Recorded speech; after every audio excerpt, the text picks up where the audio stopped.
Je déclare ouverte la... The fourth plenary meeting of the High-Level International Conference for the Peaceful Settlement of the Question of Palestine and the Implementation of the Two-State Solution is called to order.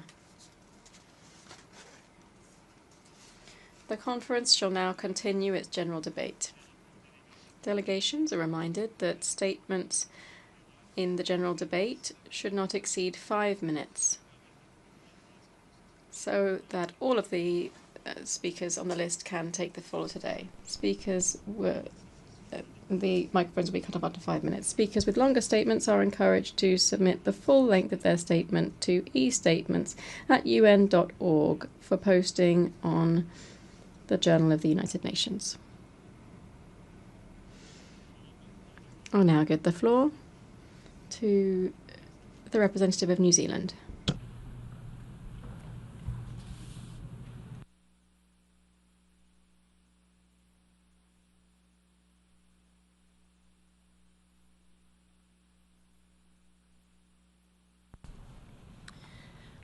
Chair, thank you so much to France and Saudi Arabia for your leadership on this issue. This is an important meeting. It reflects our grave concerns on the war in Gaza, deterioration in the West Bank, and the critical need to preserve the two-state solution. The impetus for today's conference lies in Hamas's horrific attacks of 7 October 23.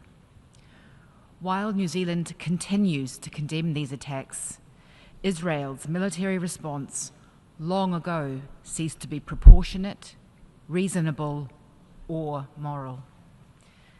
And Hamas continues to act with complete disregard for human life. New Zealand joins others in again calling for an urgent ceasefire. Hamas must release the remaining hostages. Israel must cease its military action. Humanitarian aid must be surged in immediately, without restriction, delivered by principled and experienced humanitarian actors. Chair, the only way out of the immediate Gaza crisis and the broader conflict is political. I would like to offer 5 short points on the way forward, guided by New Zealand's long-standing approach to the Middle East peace process. 1. There must be a comprehensive and sustainable two-state solution with secure and recognised borders for both Israel and Palestine.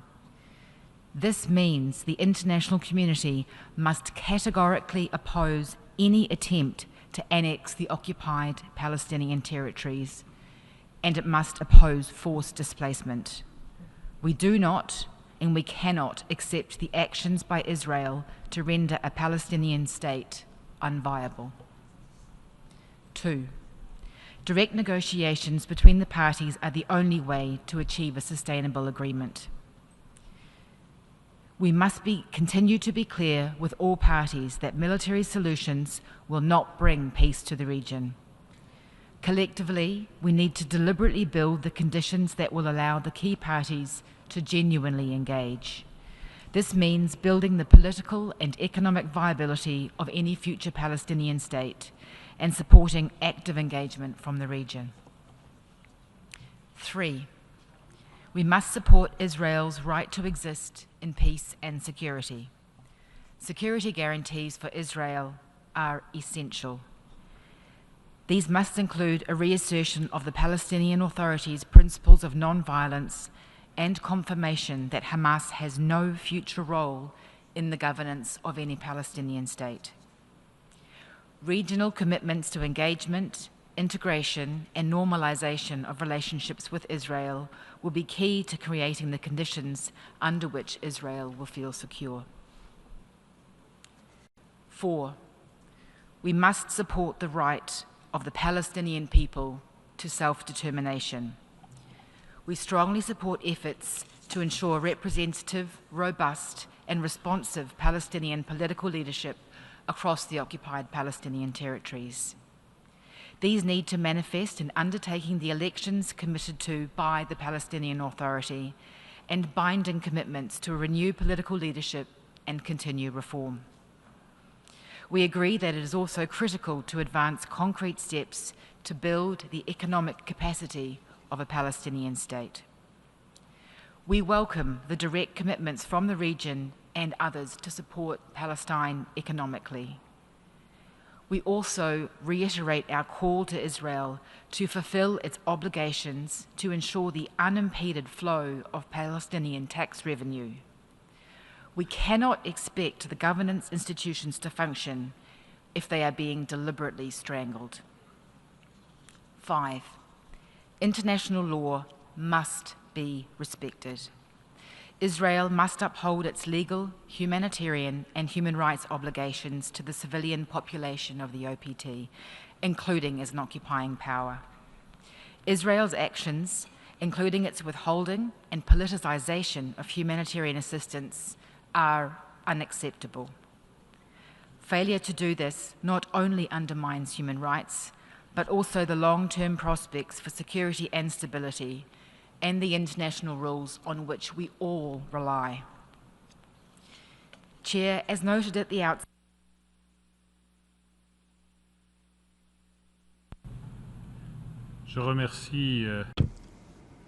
I thank the representative of New Zealand, and I give the floor to the representative of the Lao People's Democratic Republic.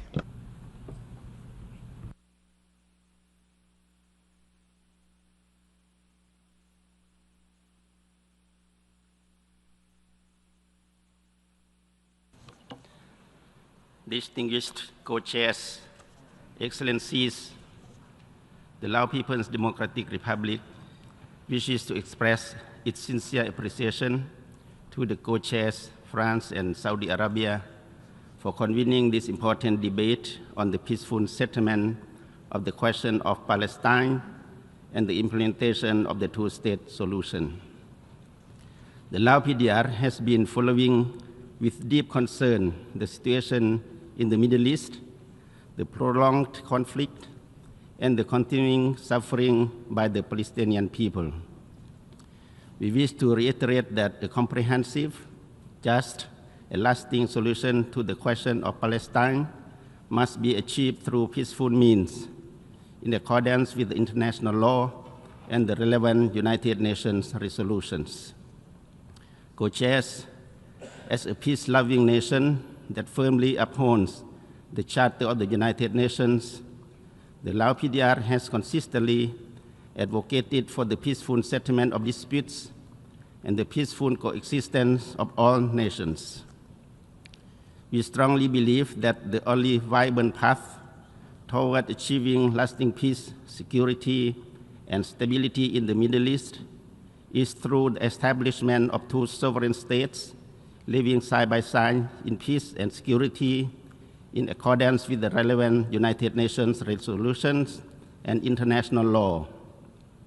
In this regard, we call for the full respect for the inalienable and legitimate right of the Palestinian people to self-determination and the establishment of an independent and sovereign state of Palestine, and for creating conditions that would enable the state of Palestine to become a full member of the United Nations. The Lao PDR also underscores the urgent need for an immediate and permanent ceasefire, the unimpeded delivery of humanitarian assistance, and the protection of civilians in accordance with international humanitarian law.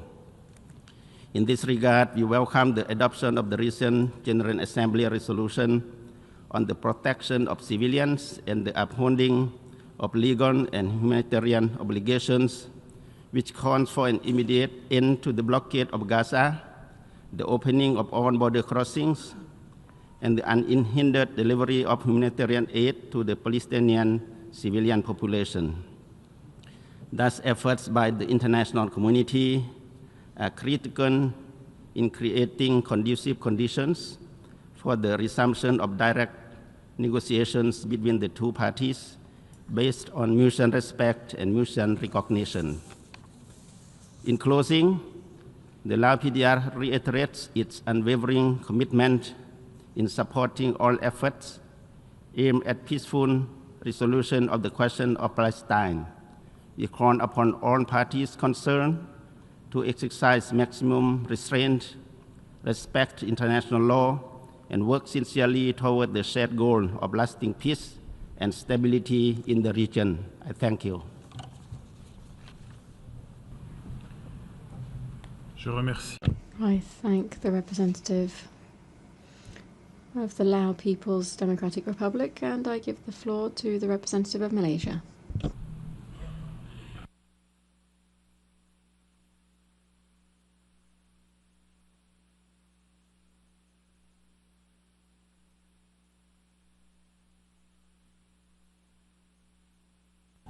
Thank you, co-chairs. The full version of this statement will be uploaded on the website.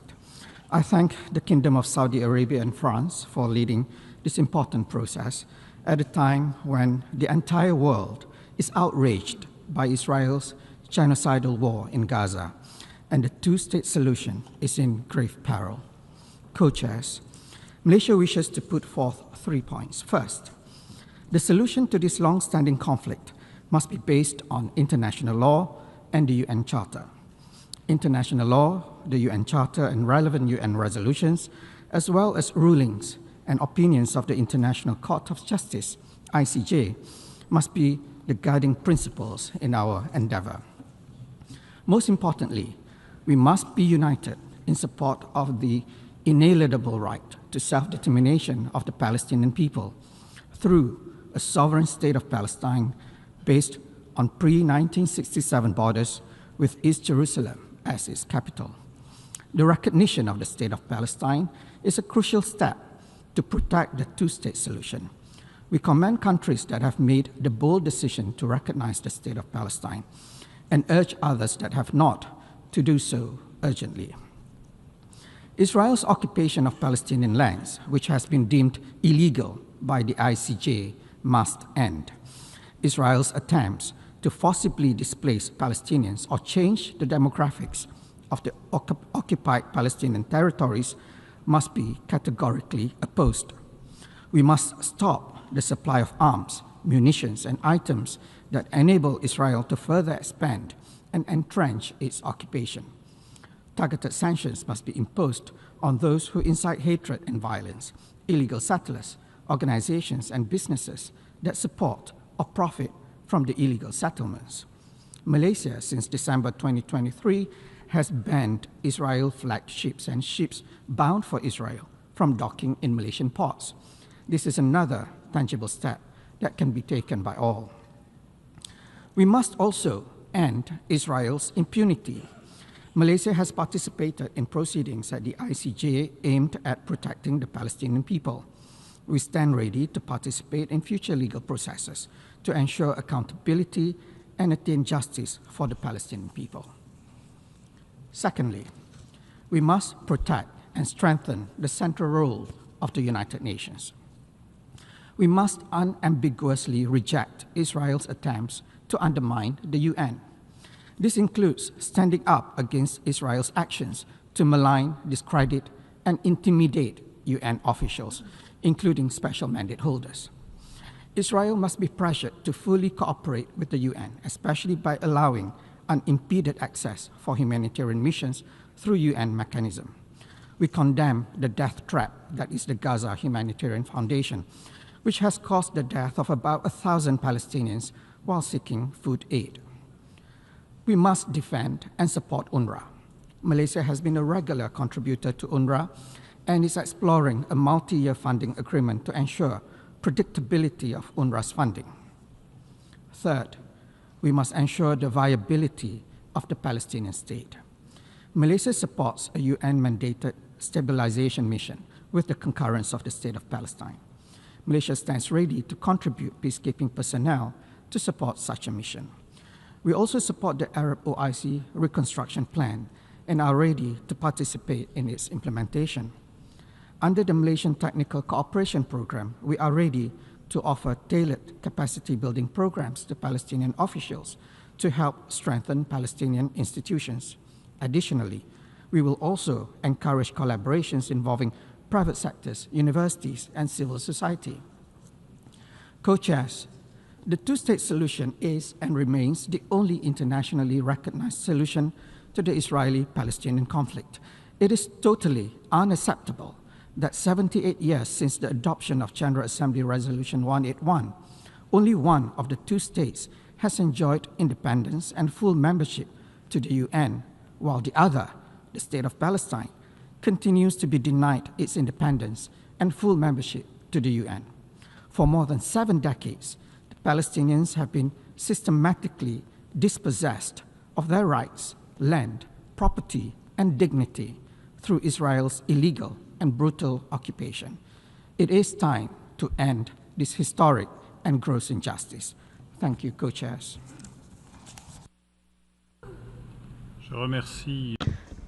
I thank the representative of Malaysia, and I give the floor now to the representative of Sri Lanka.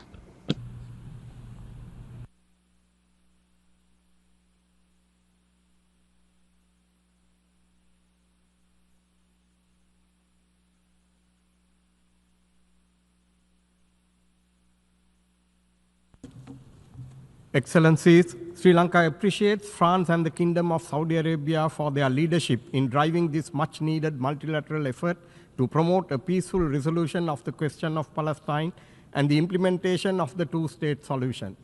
While Sri Lanka condemns the brutal attacks on 7th October 2023, the unending catastrophic situation we see on a daily basis since then has resulted in unimaginable human suffering in the occupied Palestine territory. The overwhelming majority of dead are women and children. Sri Lanka's solidarity with the Palestinian people remains consistent. The only realistic and lasting way to achieve peace is through a two-state solution. The Middle East, which was once a cradle of civilizations and a land of profound spiritual significance, today is facing peril. Excellencies, the end of starvation in Gaza is also as important as agreeing on an immediate ceasefire. Sri Lanka is alarmed that the civilians lining up for humanitarian aid in Gaza are being killed. We urge the authorities to lift restrictions on aid operations in the occupied Palestinian territory and call for a return to UN-led delivery mechanisms. The UN and its agencies must be allowed to perform their crucial mandates.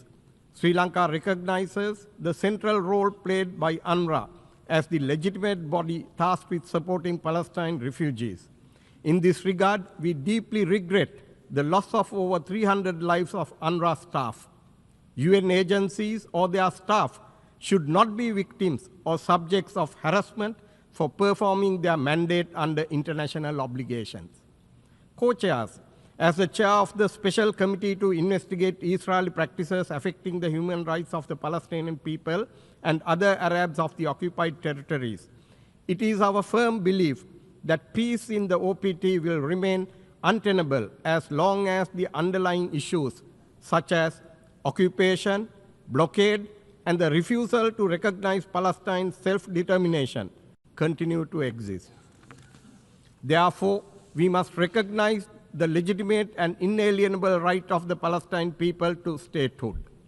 Sri Lanka has consistently supported a just and comprehensive negotiated political settlement to the Palestine issue in line with UN resolutions, leading to two states living side by side based on the 1967 borders.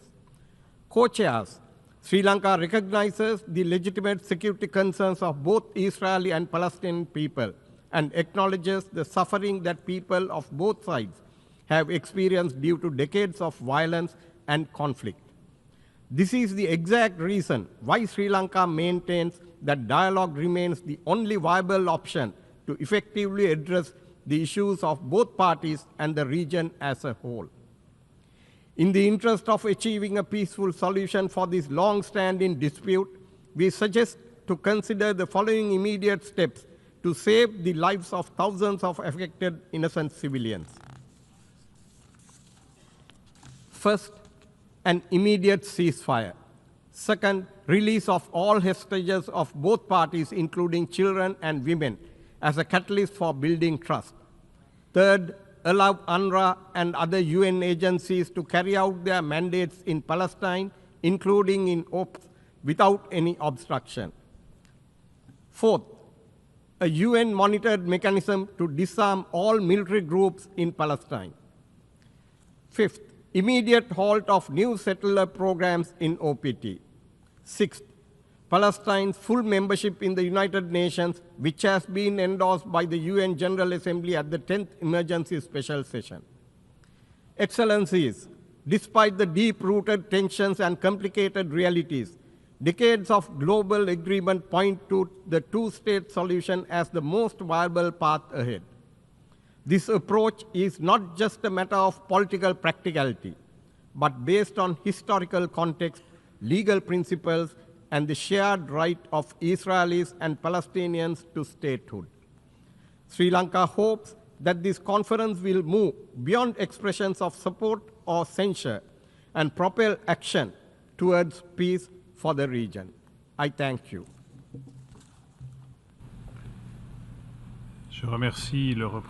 I thank the representative of Sri Lanka for his statement, and I give the floor to the representative of Malta.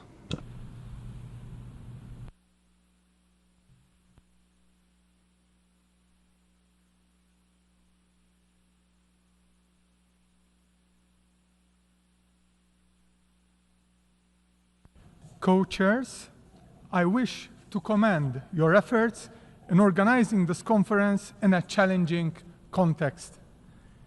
This is a conversation and an opportunity for a broader reflection. Excellencies, Malta has been consistent in upholding the two-state solution as the only feasible, just, and sustainable path towards lasting peace in the Middle East. There is now a real risk that the prospect of a two-state solution could slip away. Last year, the International Court of Justice outlined the right of the Palestinian people to self-determination as a peremptory norm of international law. Like many others in this chamber, Malta has consistently supported this inalienable right of the Palestinian people to self-determination in accordance with the Charter of the United Nations. It is for this reason that the government of Malta has taken the principled decision to formally recognize the state of Palestine at the upcoming UN General Assembly in September. This decision reflects Malta's commitment to international law, justice, and the right of peoples to self-determination. We believe that recognition is not merely symbolic, it is a concrete step towards the realization of a just and lasting peace. Such concrete steps are necessary if we are to live up to the spirit of what we advocate. It is also clear that the only way of achieving a sovereign, autonomous Palestinian state in control of its own fixed borders is through negotiation. In particular, we believe that this will require not only political willingness to negotiate from both sides, but the existence of a legitimate Palestinian government entrusted with a popular mandate. Excellencies, current issues must also be addressed with alacrity. Palestinians must immediately be given access to food, electricity, fuel, medical supplies, and other key assistance if we are to prevent even more lives needlessly being lost. In this respect, Malta welcomes the increase in aid entering Gaza over the last days, and we hope that the humanitarian aid, which we ourselves have dispatched with the help of the government of Cyprus and UNOPS, will soon make its way through the Amaltea maritime corridor and reach Gaza. The Palestinians, particularly children, are suffering greatly. They have fallen and are falling victim to starvation and ill health. This must stop. An immediate and durable ceasefire, the unconditional release of all hostages, and unimpeded humanitarian access into Gaza will be vital for any peace-building process to succeed. A fully functioning state reflecting the aspirations of the Palestinian people should not be merely a geographic and political expression. It should serve to bring about the social and economic emancipation of the Palestinians. Over the long term, the people of Gaza need hope governance, and reconstruction. To this end, Malta reiterates its support for the staged approach at the center of the Gaza Recovery, Reconstruction, and Development Plan, and despite limited resources, we are committed to provide funding for this process. Like many others, we also believe that Hamas should not form part of the equation in Gaza's future governance. We are witnessing an alarming acceleration in the expansion of Israeli settlements in the West Bank and East Jerusalem, an expansion that not only violates international law, but also gravely undermines the prospects for a just and lasting peace. Tackling settlements in this region and their expansion is critical to the viability of a Palestinian state. Excellencies, this conference has demonstrated our common realization that platitudes and rhetoric will not get us any closer to peace. Rather, what is needed is a roadmap of concrete actions which will ensure the continued viability of the two-state solution. My government is committed to taking 3 specific actions towards this goal. Malta will continue to lend this political support, including in multilateral fora, to all initiatives. We can say that the humanitarian assistance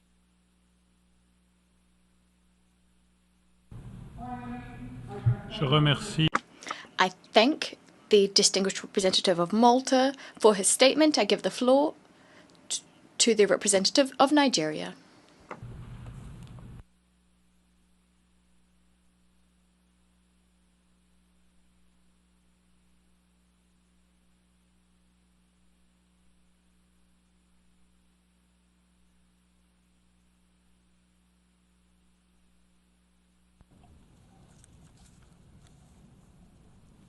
Co-chairs, Excellencies, Nigeria welcomes the convening of this high-level conference to address the protracted challenges of the two-state solution and express profound appreciation to the Kingdom of Saudi Arabia and the Republic of France for their efforts that culminated in holding this very important meeting on the implementation of the resolutions pertaining to the question of Palestine and the two-state solution in line with relevant UNGA resolutions.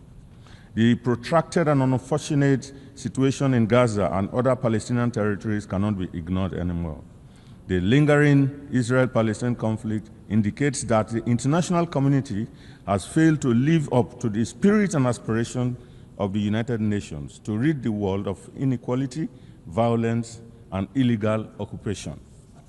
Nigeria recalls the advisory opinion of the International Court of Justice on the legal consequences arising from Israel's policies and practices in the occupied Palestinian territory, and wishes to state that Israel has an obligation to bring an end to its presence in this Palestinian territory in order to actualize the cause of self-determination of the Palestinian people. Nigeria has made several efforts in the past to play a mediating role in the conflict at the highest level, including visiting both Israel and Palestine, during which time we call on the two sides to return to the negotiating table. Therefore, as we underscore the importance of this gathering, Nigeria wishes to call for concrete follow-ups of these important initiatives that could culminate in the realization of a two-state solution and end the age-long conflict.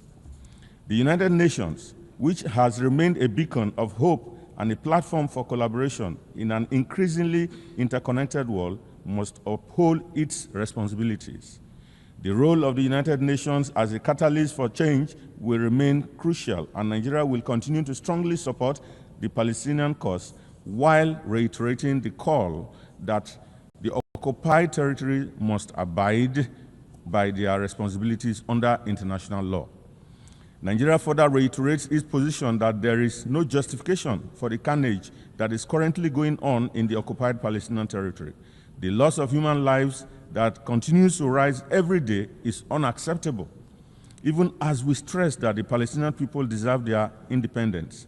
This, we believe, is fundamental for security, justice, and peace for all those living in the region. Nigeria also reiterates the call on the Security Council to bring about a permanent solution to the Palestinian question by ensuring the realization of the two-state solution. inalienable right of the Palestinian people to self-determination and the independence and sovereignty of the State of Palestine based on the pre-1967 borders. Nigeria appreciates and supports Egypt and Qatar in their ongoing diplomatic efforts to reach an agreement for an immediate and permanent ceasefire, and the Arab-Islamic plan for early recovery, reconstruction, and development of Gaza, which was presented by Egypt in full coordination with the State of Palestine and endorsed by both the Arab League and the Organization of Islamic Cooperation. Nigeria wishes to highlight the vital and important role of the United Nations Relief and Work Agency for Palestinian refugees in the Near East, along with other United Nations agencies in alleviating the plight of Palestinian people, and urges the international community to support the agency through ensuring that its finances are sustainable and predictable for a continuity in its humanitarian work.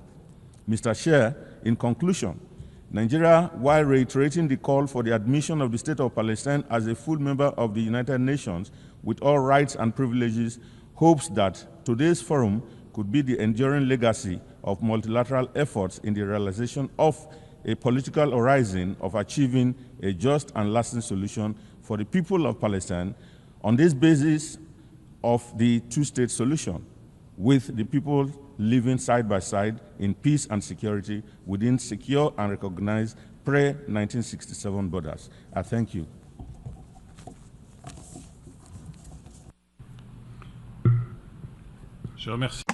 I thank the representative of Nigeria for his statement. I now give the floor to the representative of Mauritius.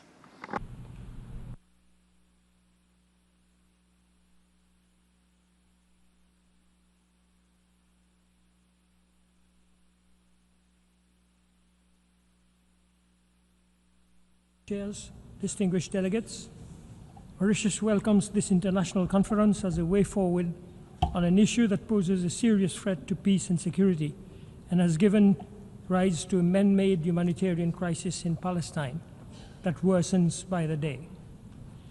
The co-conveners have rightly set the theme of the conference as the implementation of the two-state solution, which has long been advocated by the international community as an essential condition for peace and stability in the region.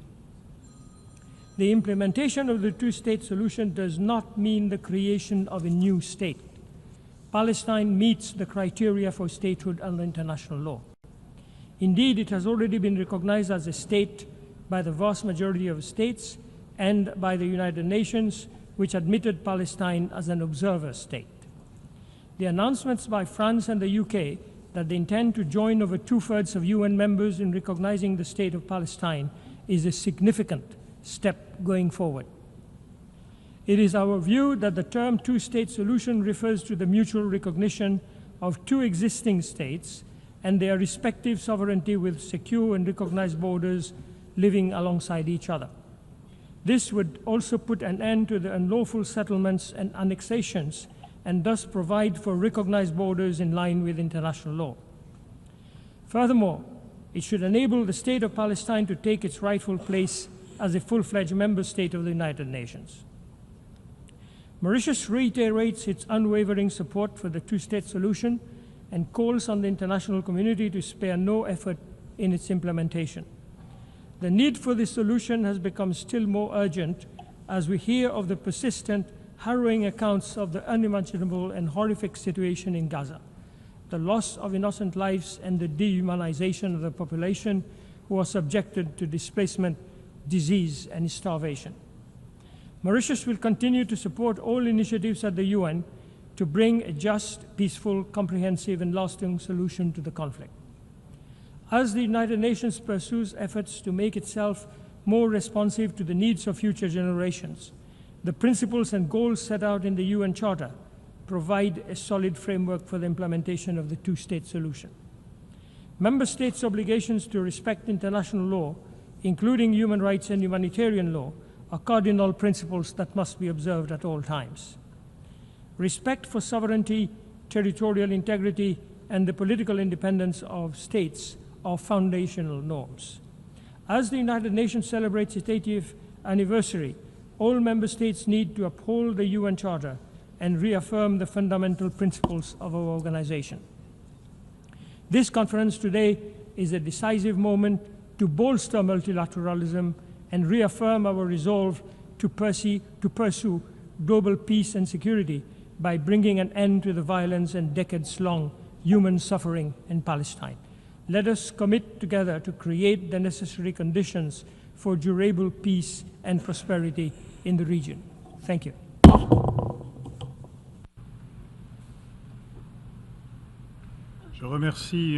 I thank the representative of Mauritius for his statement. I give the floor to the representative of the Democratic People's Republic of Korea.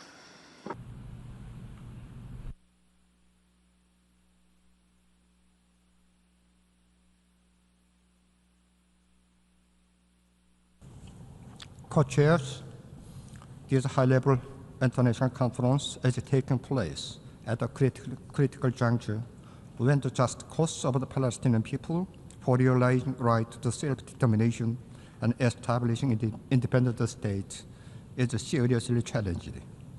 We express strong hope that this high-level international conference will mark an important occasion in ending historic injustice once and for all.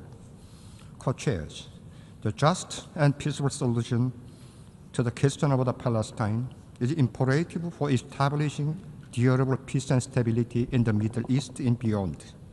It is our shared responsibility to facilitate a just, comprehensive, and lasting solution to the question about Palestine in accordance with the UN Charter, the relevant UN resolutions, and international law.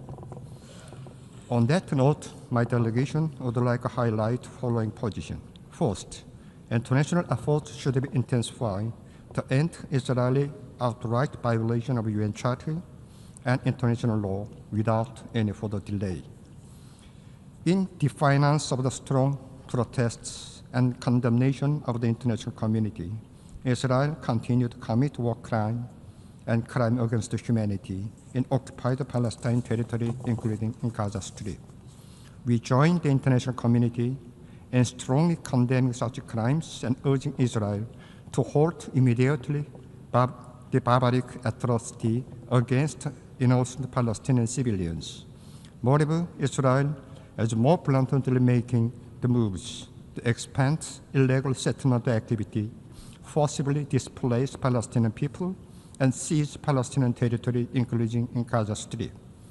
The decisive steps are urgently needed to reject any attempt and moves to change the demographic and territorial character of the occupied Palestinian territory in flagrant violation of the UN Charter and international law. Second, unilateral and double standard approach should be categorically rejected. In this regard, we draw your attention to unilateral policy, hypocrisy, and double standard of the United States, which has long connived at and shared Israel barbaric atrocity and illegal territorial expansion. While much talking about the ceasefire and mediation and acting peacemaker on one hand, the United States, on the other hand, systematically blocked peaceful settlement of question of Palestine by abusing its veto power and giving green light to the Israeli mass killing through provision of the military, financial, and logistical support under the absurd pretext of the Israel's right to self-defense. The international community should sharpen the vigilance against and resolutely reject unilateral and double standard moves of the United States in favor of Israel. Last but not least, the practical and immediate step should be taken to realize the right to self-determination of the Palestinian people. As of now, more than 140 member states recognize the state of Palestine, and we join in the calling for urging member states which have not yet recognized the state of Palestine to do so, to pave the way for just and peaceful settlement of the question of Palestine. At the same time, admission of the state of Palestine to full membership of the United Nations should be unconditionally fast-tracked. The attitude towards recognition of the state of Palestine and its admission to the full membership of the United Nations is a litmus test to determine the position on the peaceful settlement of the question of Palestine and realization of the inalienable rights of Palestinian people. Taking this opportunity, we reaffirm our unwavering support for and solidarity with the Palestinian people in their just struggle to terminate Israel's illegal occupation and to realize their rights, and including establishment of an independent state with East Jerusalem as its capital and admission of the State of Palestine as a full-fledged UN member state. I thank you.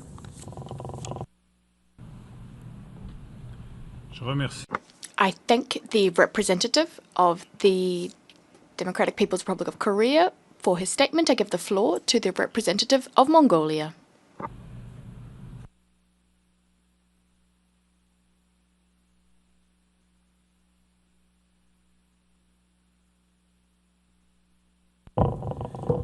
Thank you, Chair, Excellencies, and distinguished delegates. At the outset, I wish to sincerely thank the co-chairs of the conference and the co-chairs of the working groups for their tireless efforts to make this conference possible. At this critical moment in history, Mongolia reaffirms its steadfast support for the peaceful settlement of the question of Palestine and the urgent need to implement two-state solution in accordance with international law and relevant United Nations resolutions. Mongolia firmly supports the right of the Palestinian people to self-determination, including their right to an independent and sovereign state of Palestine, living side by side in peace and security with the State of Israel. We believe that the two-state solution based on the pre-1960 borders and in line with international law and relevant UN resolutions remains the only viable path forward achieving just and lasting peace in the Middle East. We underscore that the immediate and unconditional permanent ceasefire respected by all parties is a vital precondition for the viable implementation of the two-state solution with no role of Hamas in it. Peace cannot take root amid ongoing violence, destruction, and profound human suffering. The presumption of credible political process must begin with silencing guns and safeguarding civilian lives. We stress that all parties to the conflict must comply with their obligations under international law, including international humanitarian law. Violations of these obligations not only undermine prospects for peace, but also erode the fundamental norms of our shared humanity. Mongolia acknowledges the critical role of the United Nations, regional actors, and broader international community in advancing peace efforts and promoting a sustainable political solution. We welcome the initiative of the League of Arab States and the Organization of Islamic Cooperation on the Recovery and Reconstruction, which demonstrates the important regional leadership in laying the foundations for stability and sustainable development.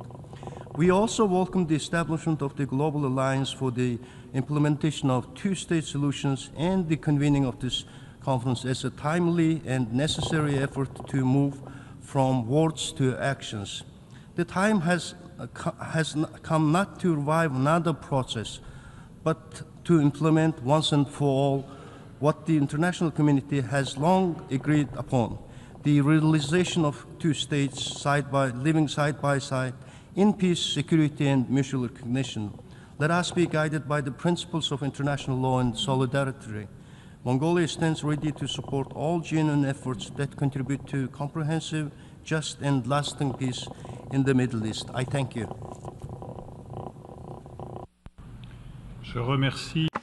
I thank the representative of Mongolia for his statement. I now give the floor to the representative of Oman.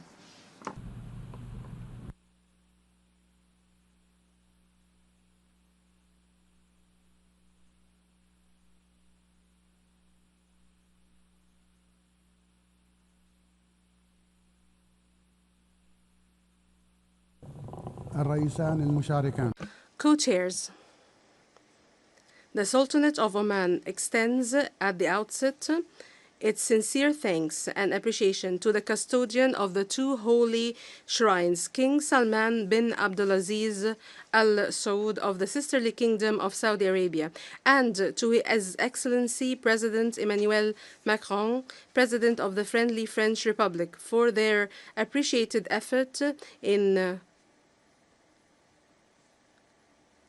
calling for this conference, which represents a real commitment to achieving a just and lasting peace in our region. We also express our deep appreciation to everyone who contributed to organizing this event for a better future for the region and its people. The Sultanate of Oman welcomes the historic announcement by His Excellency President Emmanuel Macron of France of the intention to recognize the State of Palestine, and we also welcome the announcement by the British Prime Minister of his country's intention to recognize the Palestinian state during the upcoming United Nations General Assembly. The Sultanate of Oman calls upon the rest of the states that have not yet recognized the Palestinian state to do so immediately. Honorable presence, today we stand before your kind gathering, bearing the firm message of the Sultanate of Oman in its values and humanitarian positions in support of the Palestinian right to self-determination and the establishment of an independent and sovereign state with East Jerusalem as its capital under international law. Therefore, the two-state solution is the only and just way to achieve a comprehensive and lasting peace in the Middle East, a solution that is based on the resolutions of international legitimacy and has been embodied in the Arab Peace Initiative. Ladies and gentlemen, today we see that the hope for peace is being eroded by unilateral Israeli policies, the expansion of illegal settlements in the occupied Palestinian territory, not to mention the tragic humanitarian situation in the Gaza Strip and the West Bank. The nature of the current Israeli government's policies as the most extreme in decades further complicates the landscape and directly hampers all effort to relaunch the peace process. We condemn in the strongest terms the adoption by the Israeli Knesset of a draft decision calling for the imposition of Israeli sovereignty over the West Bank in Palestine in a new defiance of the provisions of international law and resolutions of international legitimacy, and a deliberate undermining of the chances for peace in the Middle East. In light of this reality, talking about the two-state solution is no longer enough, but should be translated into a viable plan backed by serious political will and practical measures based on the approved international points of reference. We commend friendly states that have taken courageous and responsible steps to recognize the State of Palestine, a recognition that represents not only a legal and political position, but also a moral expression of siding with justice and human rights. These positions enhance the chances for real peace and constitute positive pressure towards ending the occupation and achieving a just settlement. From this rostrum, we renew the call for the rest of the world, especially those countries that believe in the principles of international law and the right of peoples to self-determination, to follow suit and enable the Palestinian people to gain full international recognition of their independent state on their land. We also stress that the State of Palestine be granted full membership in the United Nations. Admitting the State of Palestine as a full member of this organization is a legitimate right and a motivation for the peace process, and reflects a real translation of the positions into practical realities. And we are grateful for the tireless effort made by the 8 working groups, whose work played an active and constructive role and contributed to laying the foundation for sustained international engagement for this conference in support of a just and lasting peace. The microphone has been cut.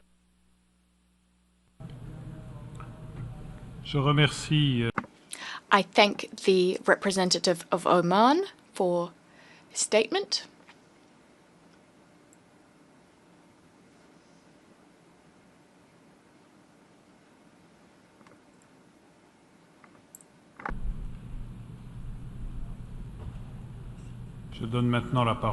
I now give the floor to the representative of Tajikistan.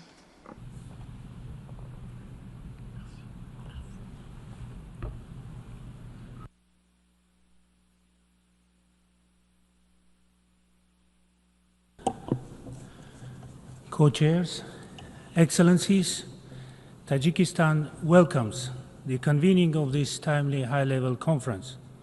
We commend the co-chairs, France and Saudi Arabia, for their leadership and for bringing the international community together to discuss the peaceful settlement of the question of Palestine and the implementation of the two-state solution.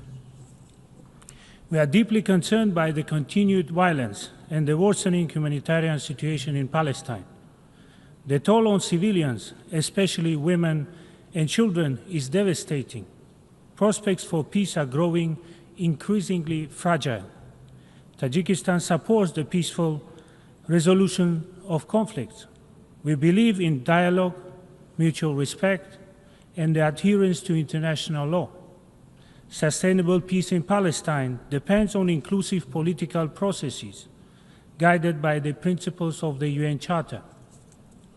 We also believe that the only viable path to a just and lasting peace lies in the full implementation of relevant UN resolutions.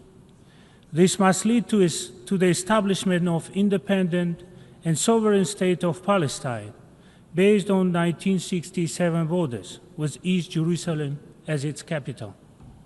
We recognize the essential role of the United Nations.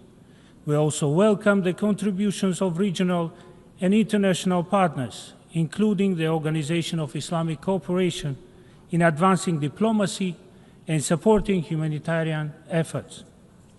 Tajikistan has, within its capacity, extended humanitarian assistance to the Palestinian people and stands ready to continue supporting those in need. Excellencies, the international community shares a responsibility to protect civilians and to prevent further escalation. We must help create the condition for a credible political process. We urge all parties to exercise restraint and choose the path of peace. Tajikistan stands in solidarity with all those affected by the conflict. We remain committed to international efforts that promote peace, stability, and justice. Let us use this moment to reaffirm our commitment to dialogue, coexistence, and international law. I thank you.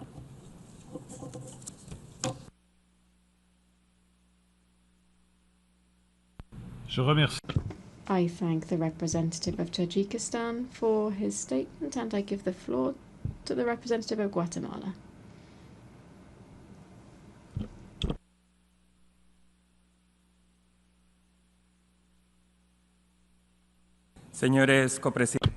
Co-chairs.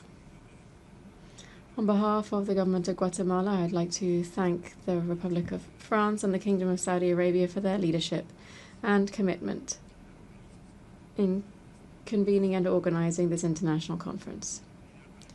It's an opportunity to undertake concrete steps and try to make progress towards a just and definitive resolution of the conflict between Israel and Palestine.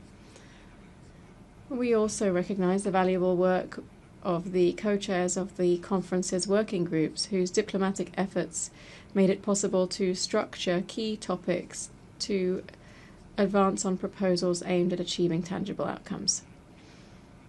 The Republic of Guatemala officially recognized Palestine on the 8th of April 2013 as a free, independent, and sovereign state.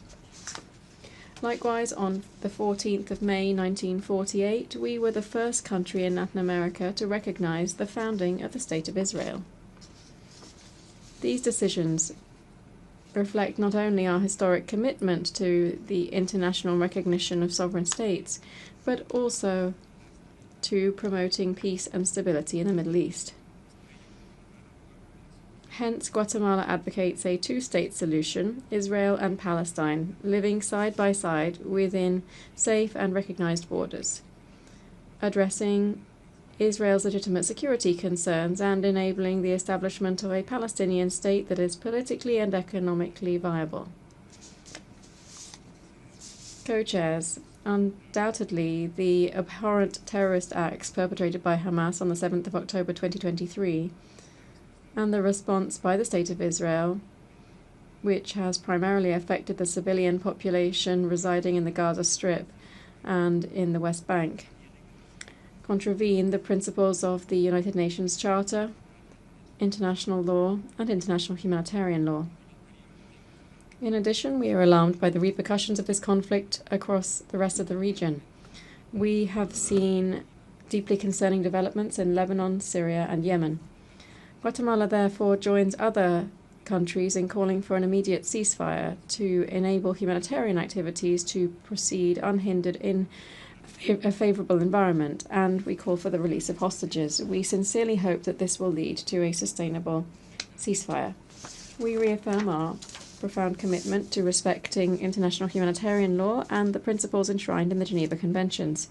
Guatemala condemns all acts of violence that primarily affect the civilian population.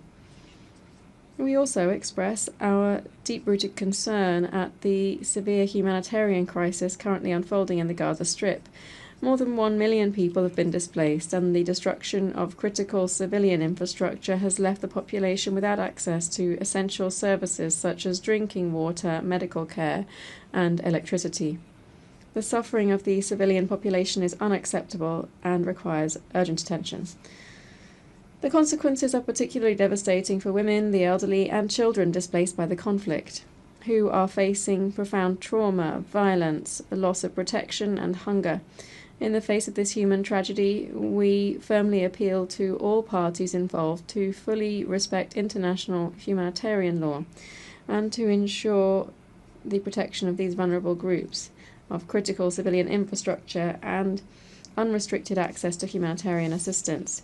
Co-chairs, we believe in the urgent need to move towards a sustainable peace, bringing an end to decades of war and suffering. We decisively support the two-state solution as the only just, sustainable, and viable path to peace.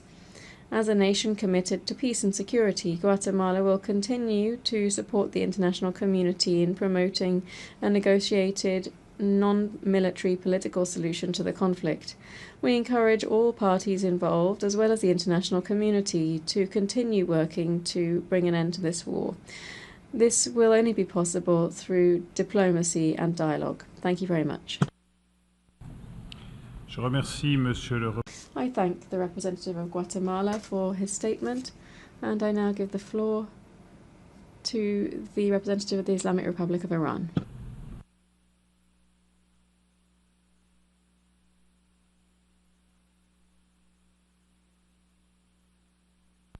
In the name of God, the Compassionate and the Merciful, distinguished co-chairs, excellencies, for nearly 80 years, significant concessions have been granted to the occupying regime in the Palestinian territories.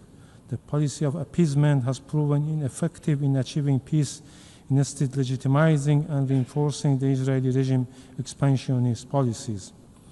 The Gaza Strip has been reduced to rubble, and tens of thousands of inhabitants have been brutally slaughtered. Meanwhile, the regime intends to annex the West Bank to previously occupied Palestinian territory. Besides, the so-called Abraham Accord proved to be of no added value for the peaceful settlement of the Palestinian question.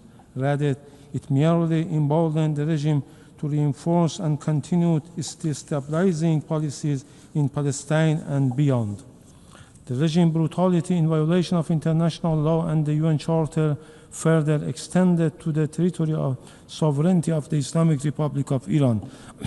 From 13 to 25 June, the Iranian vital infrastructure, scientists, civilian, including women and children, and civilian objects, as well as the IAEA safeguard nuclear facilities, were targeted by unprovoked attacks by the Israeli regime, abated with the US direct engagement. Distinguished colleagues, the Charter prescribe the principles of self-determination and impose upon the United Nations the duty to respect the right of each nation to choose freely to be master of its destiny. With such conviction, the Islamic Republic of Iran reaffirms its principled position that the lasting peace and security in the region can only be achieved through the establishment of an independent sovereign state of Palestine rooted in the genuine will of the original inhabitant regardless of their religion, as would be expressed in a free and inclusive referendum. The Islamic Republic of Iran firmly believes that any genuine initiative to realize the inalienable right of the Palestinian people must include the following core principles. 1. A just and lasting peace in Palestine can only be achieved through the full realization of the Palestinian people's inherent right to continued resistance and self-determination and to complete the end of occupation, apartheid, and all forms of colonial domination. Second, the Palestinian admission as a full member of the United Nations must be prioritized. The Security Council, under Article 4 of the UN Charter, is duty-bound to recommend Palestine membership. This process must not be obstructed by the United States. 3. The occupying regime must be held fully accountable for its systematic and widespread violation of international humanitarian and human rights law, including war crimes, genocide, ethnic cleansing, and its prolonged illegal occupation and apartheid policies. No form of immunity and impunity should shield such egregious violations. In light of its continued defiance of the UN Charter, the Israeli regime must face targeted sanction and suspension of its UN membership to protect the integrity and credibility of the organization. Any attempt to normalize relations with the Israeli occupying regime, as long as it persists in its illegal occupation and atrocity crimes, is a betrayal of international law and justice. Such actions undermine regional and international peace and security, confer unwarranted legitimacy on the criminal practices of the Israeli regime, and further embolden it to perpetrate grave violation of international law with impunity. We call for a sustainable solution and warn that any solution that is rooted in apartheid, injustice, and inequality will not be a sustainable one. I thank you.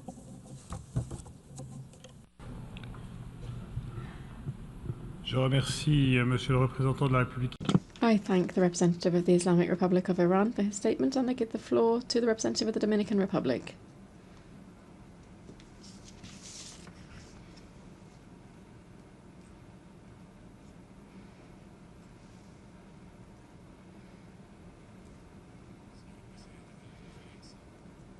Chairs of the conference, the Dominican Republic would like to begin by expressing its thanks to the co-chairs, France and Saudi Arabia, for the work that they've done over the last few months to make this meeting possible. We also acknowledge the hard work undertaken by all of the countries participating in the 8 working groups which have presented their conclusions this week. This was timely and much needed work. We cannot stand indifferent to the current crisis in the region. As a country committed to the principles of international law and international humanitarian law, the Dominican Republic expresses its deep concern over the humanitarian situation afflicting the civilian population in the region. We urgently call on all parties to ensure safe, swift, and unobstructed access to humanitarian assistance for all those in need, in accordance with the obligations established under the Geneva Conventions and their additional protocols. Our country stands ready to continue supporting all diplomatic efforts made by the international community to facilitate dialogue, ease tensions, and to promote an international order based on respect for the rule of law, where human dignity, justice, and inclusive development are the guiding principles.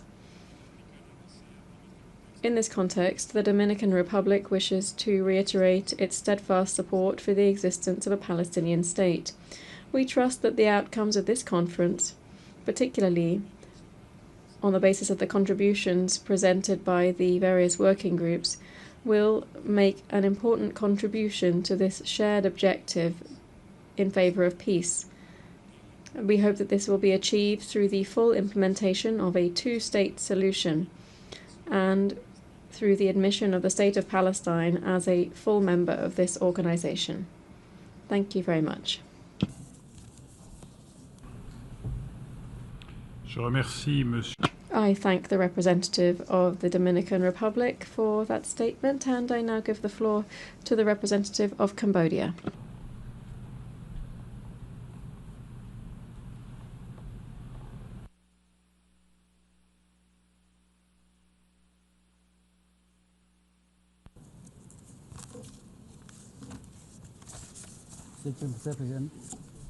Mr. President, Excellency, distinguished delegates, at the outset, allow me to express my appreciation to the government of France and Saudi Arabia for convening this vital high-level conference.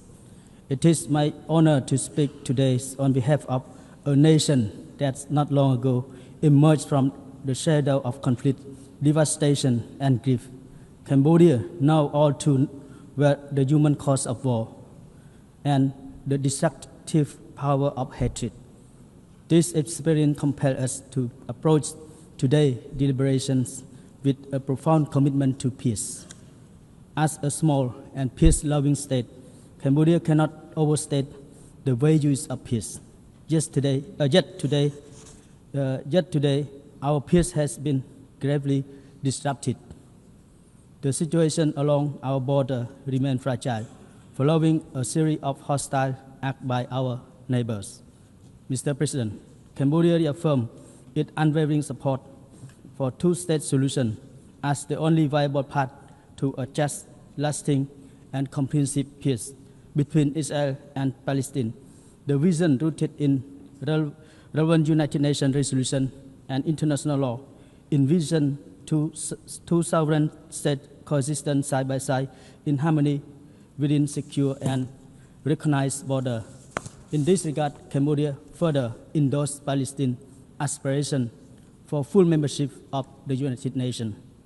Cambodia called for utmost genuine effort to resolve the protracted Israeli-Palestinian conflict through diplomacy, peaceful resolution, starting with a permanent ceasefire agreement, which is urgently needed to protect life and provide relief to the suffering. We express deep concern about the persistent violence and humanitarian suffering in the region, which must not be allowed to continue unchecked. Civilian safety must be non-negotiable. We strongly condemn all acts of terrorism and violence targeting civilians. Such action only deep division and perpetuate cycle of vengeance. The horror of war cannot be resolved through further conflict. Cambodia urged all parties to engage in meaningful dialogue guided by international law and humanitarian principles. Cambodia called upon the international community to renew its commitment and solidarity to multilateralism, strengthen the roles of United Nations, and advocate for constructive engagement between all stakeholders to support negotiations that lead to a just, lasting, and peaceful resolution. In conclusion, Cambodia wishes to underscore the importance of upholding the principle of mutual respect and tolerance as fundamental pillar of peaceful coexistence, stability, and progress throughout the region. Let us move beyond finger pointing and unite in our shared humanity. Let peace not be a distant dream, but a shared and achievable reality. I thank you, Mr. President. Je remercie Monsieur. I thank the representative of Cambodia for that statement, and I give the floor to the representative of the Holy See.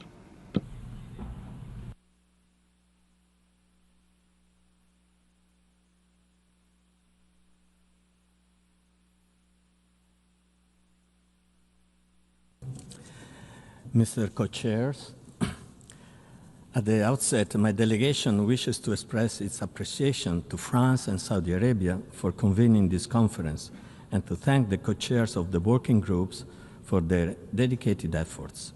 In an era where strength is frequently regarded as a prerequisite for peace, this gathering should serve as a poignant reminder that only through patient and inclusive dialogue a just and lasting conflict resolution can be achieved.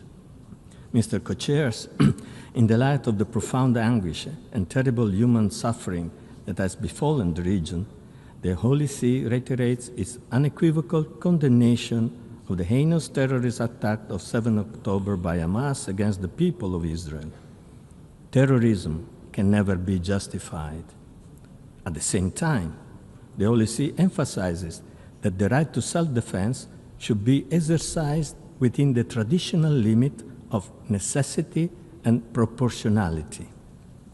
The Holy See remains gravely concerned by the worsening humanitarian crisis in the Gaza Strip. The devastating impact on civilians, especially the number of children killed, has been compounded by the destructions of homes, hospitals, and places of worship, with the recent attack on the Holy Family Church further wounding an already distressed community. This is deeply concerning given that Christians in the region have long played a vital role as a moderating and stabilizing presence, promoting dialogue and peace. The mass displacement of families, the breakdown of essential services, growing famine, and widespread deprivation shock the human conscience and require an immediate coordinated response from the international community. Therefore, the Holy See urgently calls for an immediate ceasefire, the release of all Israeli hostages, the restitutions of the bodies of the deceased, the protection of all Palestinian civilians in accordance with international humanitarian law, and unhindered access to humanitarian assistance.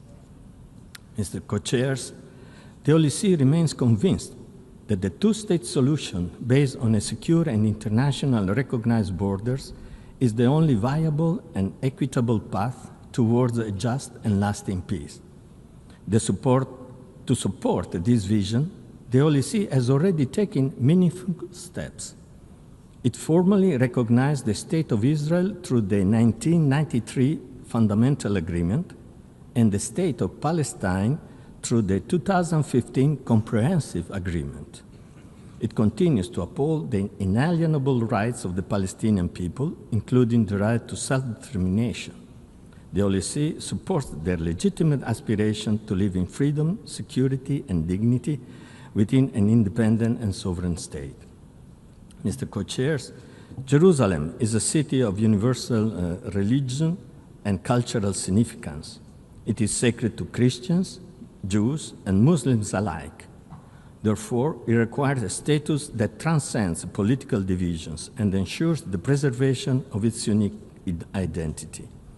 To this end, the Holy See reiterates its long-standing call for an international guaranteed special status capable of ensuring the dignity and rights of all its inhabitants and the faithful of the three monotheistic religions, the equality before the law of their institutions and communities, safeguarding the city's sacred character and its exceptional religious and cultural heritage. Furthermore, it must ensure the protection of the holy places, guarantee the unhindered right to access them and to worship there. It must also preserve the status quo where applicable. In Jerusalem, no one should be subjected to harassment. Therefore, it is regrettable that Christians feel increasingly threatened in the old city of Jerusalem. Mr. Co-Chairs, my delegation sincerely hopes that this conference will help build trust and strengthen the commitment of all parties to pursuing peace. Thank you very much. Je remercie Monsieur. I thank the representative of the Holy See for the statement, and I give the floor to the representative of Namibia.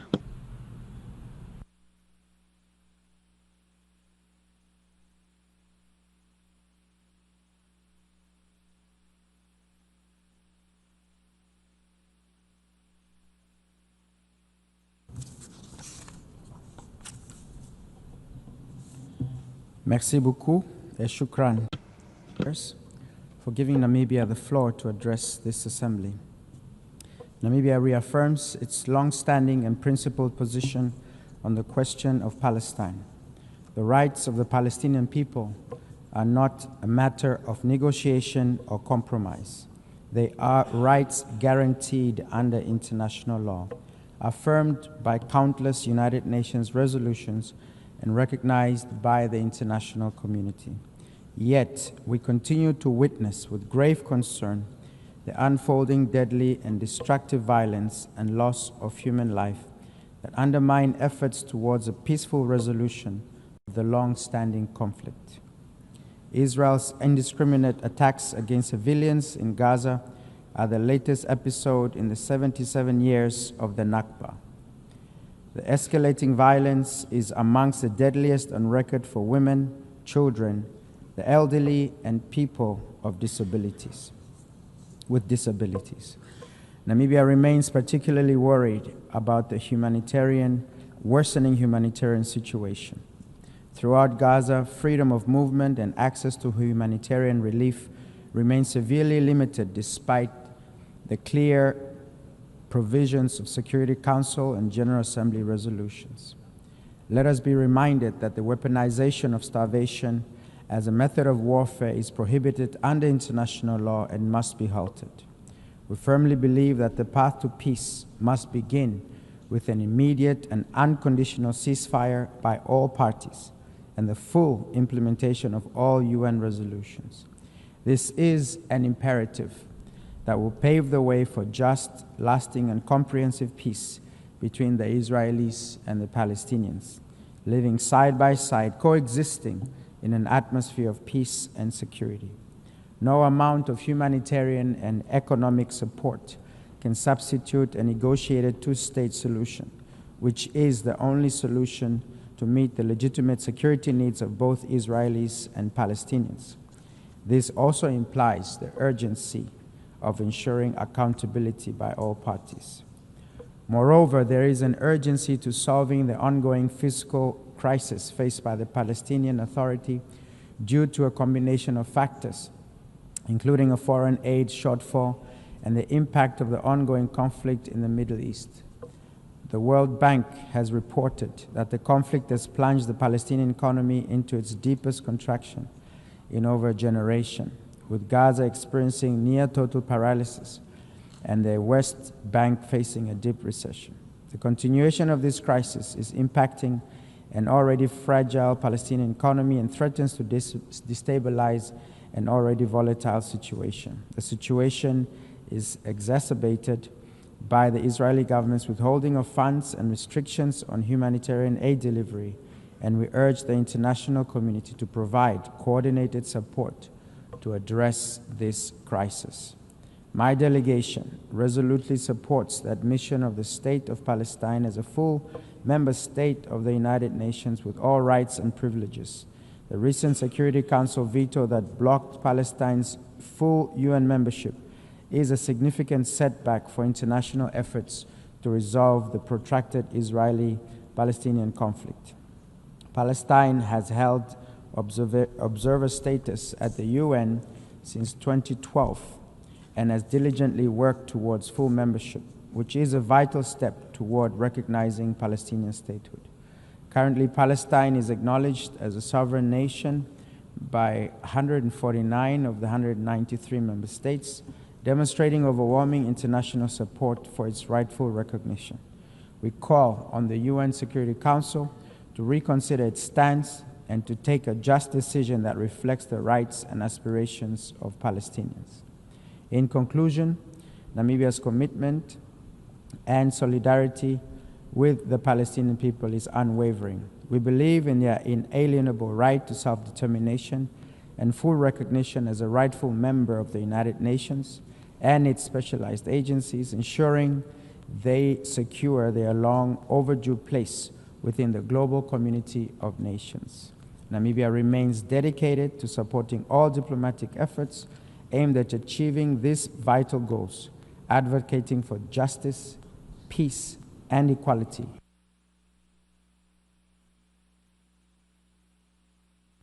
Je remercie, Monsieur le... I thank the representative of Namibia for that statement, and I give the floor to the representative of Thailand.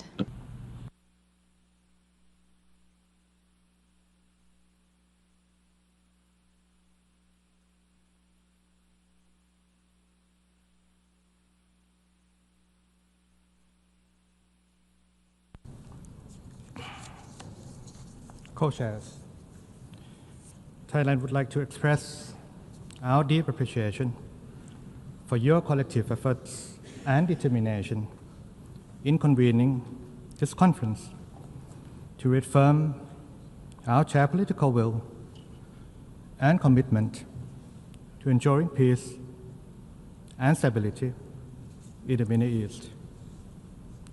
This long-awaited conference aims to advance international support for a just, lasting, and comprehensive resolution of the Israel-Palestine conflict through the peaceful implementation of the two-state solution. Co-chairs, regrettably, one delegation raised an unrelated issue. While I had not intended to bring this bilateral matter into this very important forum, I must briefly clarify the facts to prevent misunderstanding. On July 28, through the good offices of the Prime Minister of Malaysia, Shah Fasian, a ceasefire was agreed. Yet, shortly after it took effect on July 29th, our neighbor resumed cross-border fire and incursions into Thailand territory in grave violation of the agreement. Thailand urges our neighbor to adhere strictly to the ceasefire agreement and reaffirms its commitment to working through existing bilateral channels and to refrain from disseminating false or misleading information and to engage in good faith. Co-chairs, the dire situation in Gaza with ongoing hostilities, humanitarian suffering, and widespread displacements, as well as rising tensions across the broader Middle East region, urgently call for renewed dialogue and efforts to safeguard peace and stability. Allow me to highlight the following points. First, Thailand reaffirms our support for the two-state solution as the only viable path to lasting peace in accordance with international law and relevant UN resolutions, with the states of Israel and Palestine living side by side in peace and security. An inclusive approach is essential. Thailand supports all efforts by the UN, regional and international partners, including the League of Arab States, the OIC, and peace-loving nations, to foster meaningful dialogue and create conditions for peace. Trust must be rebuilt through confidence-building measures, constructive engagement, and inclusive diplomacy that addresses the concerns and aspirations of all parties. Second, we'll continue to call for a ceasefire that is sustainable, and an immediate and unconditional release of all remaining hostages. With Thai nationals among those affected, we have witnessed firsthand the human toll that extends beyond the region. Peace in the Middle East is therefore a shared responsibility for us all. Third, the protection of civilians remains our priority. We support the immediate, safe, unimpeded delivery of humanitarian assistance in accordance with international humanitarian law. Co-chairs, Today, let us reaffirm our collective resolve to bring this conflict to a permanent end through constructive dialogue and action-oriented solutions. Let history not remember us for our inaction, but for our courage to take decisive steps in the pursuit of peace over conflict.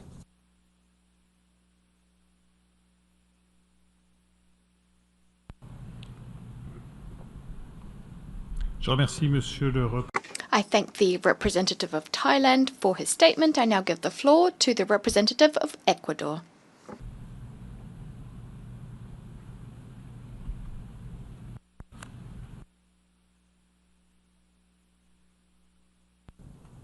Agradezco a Arabia.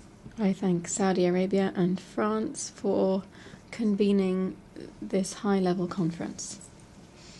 On the 29th of November 1947, Ecuador voted in favour of United Nations General Assembly Resolution 181. Co-chairs for Ecuador, multilateralism must urgently contribute to decisively addressing the needs of peoples.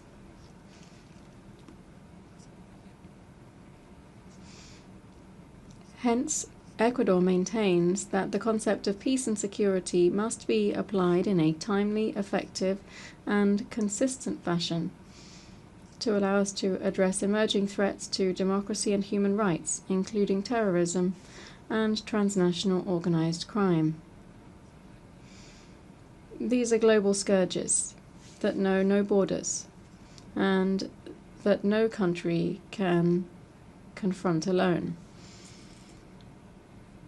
This realistic approach, grounded in effective multilateralism, must also be applied to the issue before us today.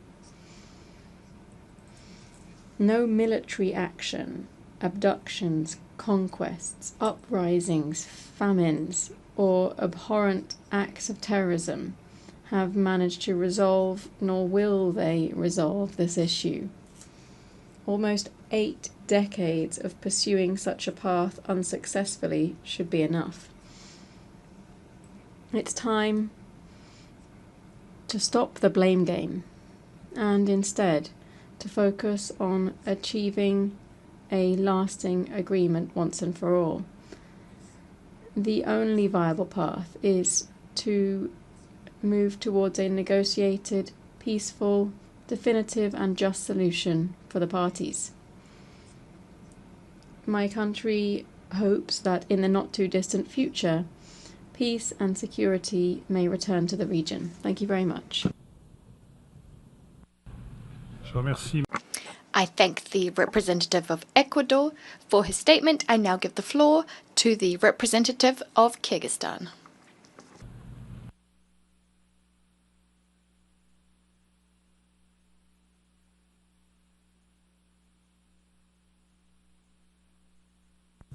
Distinguished co-chairs, excellencies, let me also thank the Kingdom of Saudi Arabia and France for convening this important conference. We also commend the contributions and ongoing engagement of all high-level representatives presented over the past 3 days. Kyrgyzstan stands in full solidarity with the people of Palestine, particularly in light of the devastating humanitarian situation in Gaza. We're gravely concerned by the suffering endured by innocent civilians, especially women, children, and elderly. The ceasefire agreement from January 2025 brought a brief yet significant pause in hostages, enabled the exchange of prisoners and hostages, and allowed the critical humanitarian assistance delivered by the UN, ICRC, and other partners to those who is on urgent need.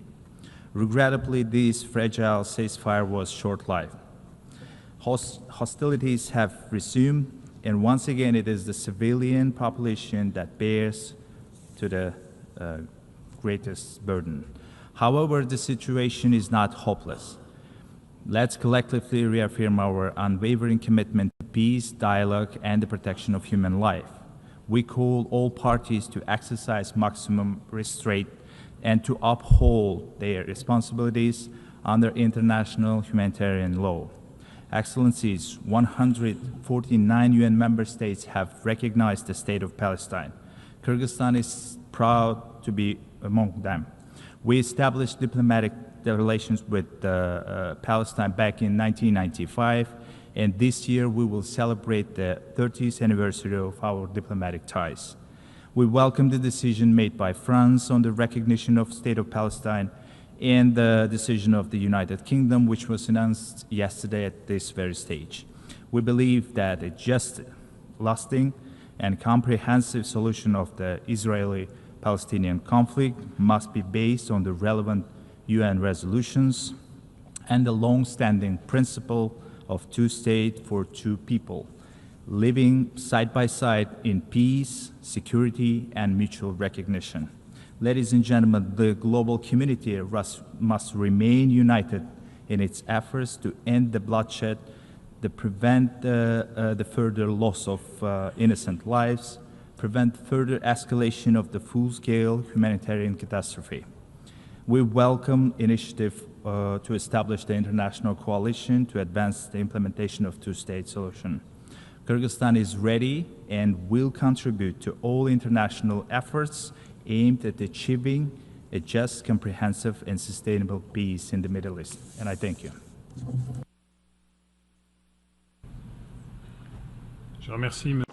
I thank the representative of Kyrgyzstan for his statement. I now give the floor to the representative of Kazakhstan.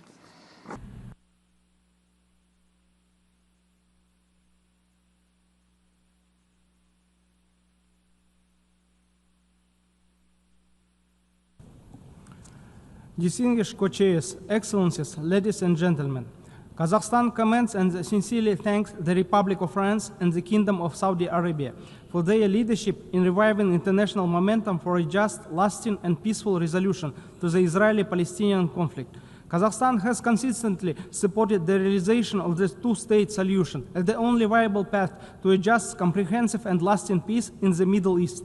We firmly believe that the establishment of an independent, sovereign, and viable state of Palestine within the 1967 borders with East Jerusalem as its capital, living side by side with Israel in peace and security, remains essential to regional and global stability. This vision is founded especially on the relevant UN General Assembly and Security Council resolutions. At the same time, Kazakhstan unequivocally condemns the terrorist attacks carried out on the 7th of October 2023, which led to the killing of civilians and the taking of hostages. We call for the immediate and unconditional release of all hostages. Such acts are unacceptable and have no justification under international law. The protection of civilians must be upheld on all sides. We are deeply alarmed by continuing escalation of violence, the unprecedented level of human suffering in Gaza, and the absence of a genuine political horizon. The dire humanitarian situation is unacceptable and demands urgent international attention. Kazakhstan reaffirms its support for the central role of the United Nations in efforts to resolve the Israeli-Palestinian conflict. Hence, we highly commend and support the work of the United Nations Relief and Works Agency for Palestinian refugees in the Near East in providing vital services and protection to millions of Palestinian refugees. It has been for 7 decades a crucial lifeline for them despite unprecedented operational challenges and funding shortfalls. Kazakhstan has been contributing voluntary financial support to UNRWA core and emergency programs and stands ready to continue this assistance. We call for sustained and predictable funding for it and safeguard its neutrality, operational integrity, and viability. Furthermore, we express our solidarity with the people of Palestine and reaffirm our readiness to extend humanitarian and development assistance, including to the civilian population in Gaza. We also believe that ensuring accountability and adherence to international humanitarian and human rights law must be at the heart of any meaningful process toward peace. The protection of civilians must remain paramount. There can be no lasting peace without justice, dignity, and mutual recognition. Peace cannot be deferred indefinitely. Kazakhstan welcomes efforts aimed at rebuilding confidence and revitalizing dialogue between the parties as well as within the international community, including through regional and multilateral platforms. We are also open to participate in broader efforts to create enabling conditions for the resumption of meaningful peace negotiations under the auspices of the UN and in line with the internationally agreed parameters. To conclude, the international community has a moral and political responsibility to act. Let us stand for a just and secure Middle East while restoring the faith of generations who deserve to grow up free from fear with rights and opportunities. I thank you. I thank the representative of Kazakhstan for his statement. I give the floor to the representative of Côte d'Ivoire.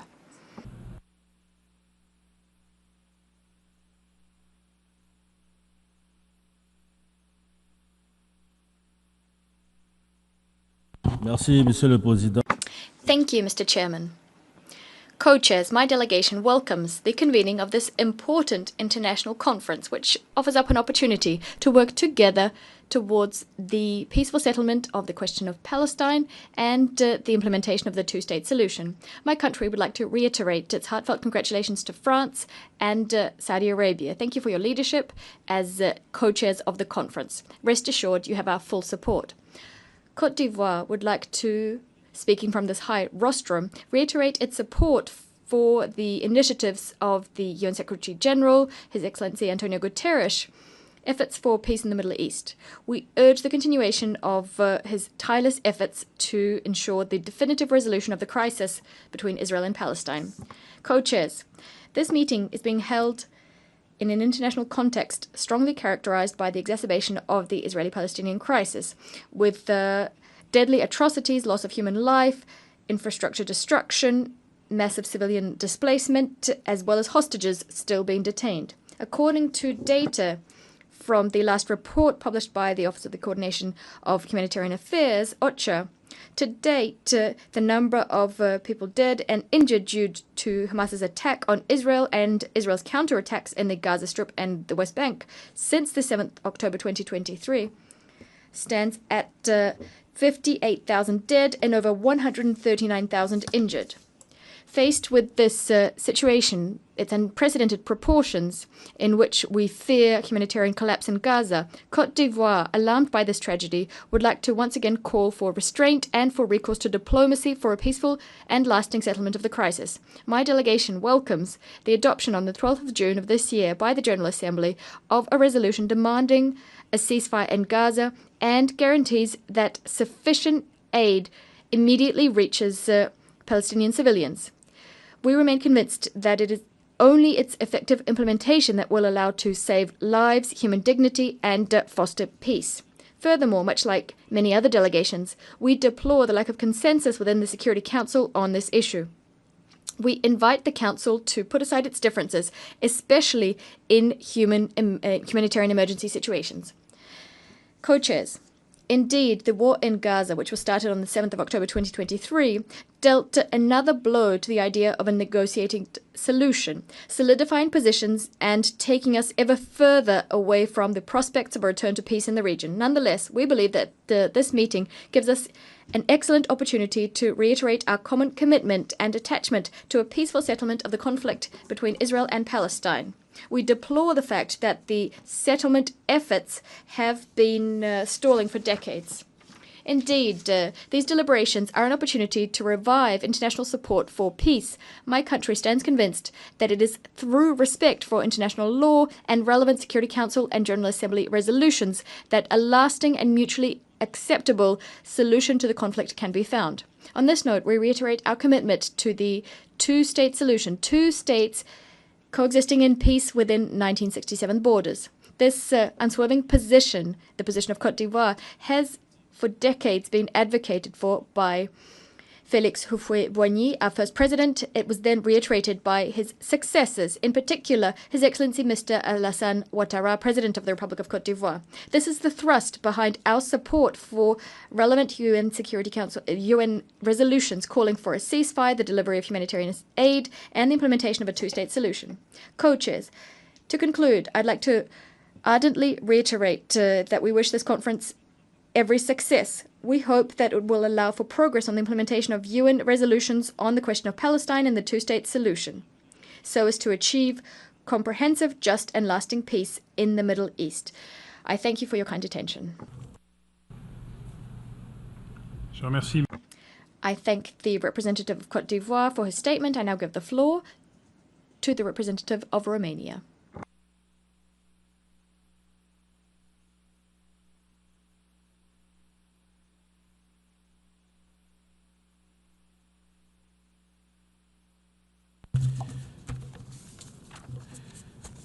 Esteemed co-chairs, Your Excellencies, Romania welcomes the convening of the international conference in a key moment for the future of the Middle East and our collective security. We wholeheartedly hope that this timely initiative will be a decisive step in reviving the two-state solution and setting it on an irreversible course. We would also like to congratulate the conveners of the conference, the two co-chairs of the event, France and the Kingdom of Saudi Arabia, as well as the co-chairs of the 8 working groups for undertaking this responsibility and for all the hard work that went into the preparations. The events that have transpired since the heinous terrorist attack of October 7, 2023, provide unquestionable evidence that we must keep working towards a political resolution, and our presence here today reflects this common understanding. Regretfully, a ceasefire has not been renewed as of yet. There are hostages still in captivity, and the humanitarian situation in Gaza remains extremely dire. We hope and continue to act in support of an agreement that might open up new opportunities for the whole region. Your Excellencies, from the outset, I would like to underline Romania's long-standing support of a negotiated settlement of the Israeli-Palestinian conflict based on the two-state solution, Israel and Palestine living side by side in peace and security. We strongly believe that this is the only sustainable solution that meets both the legitimate aspiration for statehood of the Palestinian people and the necessary security guarantees for Israel, as well as a viable promise for enduring peace and stability in the Middle East.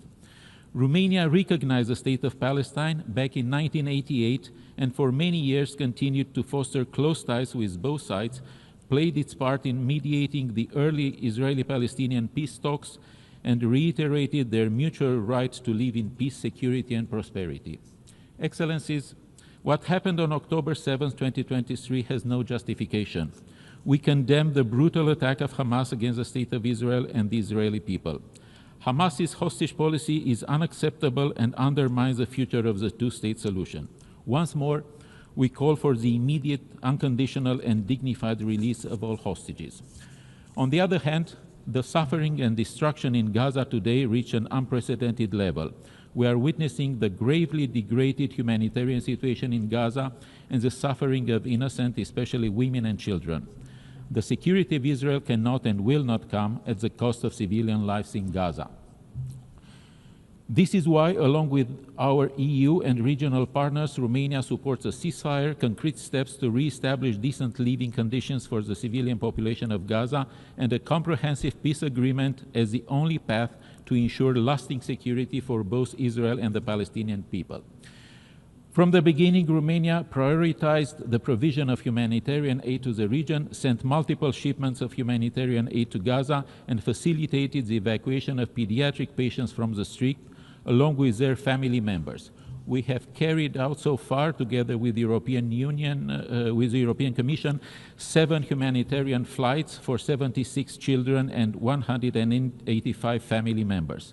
41 of them are currently being treated in Romanian hospitals, and we are committed to continue these efforts. But this is just a temporary and scarce fix for a very complex situation, which needs long-term measures in order to address the reconstruction of Gaza and to heal the physical and emotional scars of this drawn-out conflict. We must continue to assist the Palestinian Authority in preparing its future role, both in the West Bank and Gaza, its capacity building and its reform agenda. Romania remains strongly committed to the principles underlying humanitarian aid. Acknowledging an international community based on the respect of the international law, including international humanitarian law and solidarity, We back a collaborative long-term solution for a reform UNRWA, moving forward with the ongoing process of completely putting the colonial recommendations into practice. We appreciate the efforts made by EU High Representative Kaja Kallas to reach an agreement with the Israeli authorities on humanitarian aid access. Its full implementation is needed. It can only be deemed successful if there is sufficient humanitarian aid delivered into Gaza. Thus, we also need EU monitoring on the ground and a fully active EU-BAM Rafah. Last but not least, I would like to extend our gratitude to the co-chairs of Working Group Number 5, the United Kingdom and Egypt, for their important work. We are ready to work together with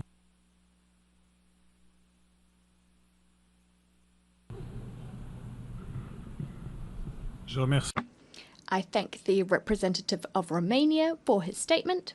I now give the floor to the representative of Belize.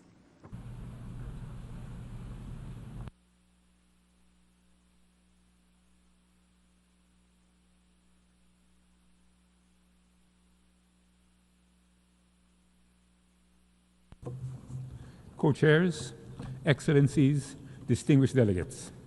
At the outset, Belize aligns itself with a statement delivered by the distinguished delegate of Barbados on behalf of the 14 member states of the Caribbean Community, CARICOM. We commend the Kingdom of Saudi Arabia and the Government of France for their leadership in co-chairing this conference aimed at advancing the peaceful and just settlement of the question of Palestine. We are especially encouraged by the announcements of several governments that they intend to recognize the state of Palestine in September. We hope that other member states, especially those that supported the 1948 UN resolution, follow suit and join the 147 countries that have already recognized Palestine.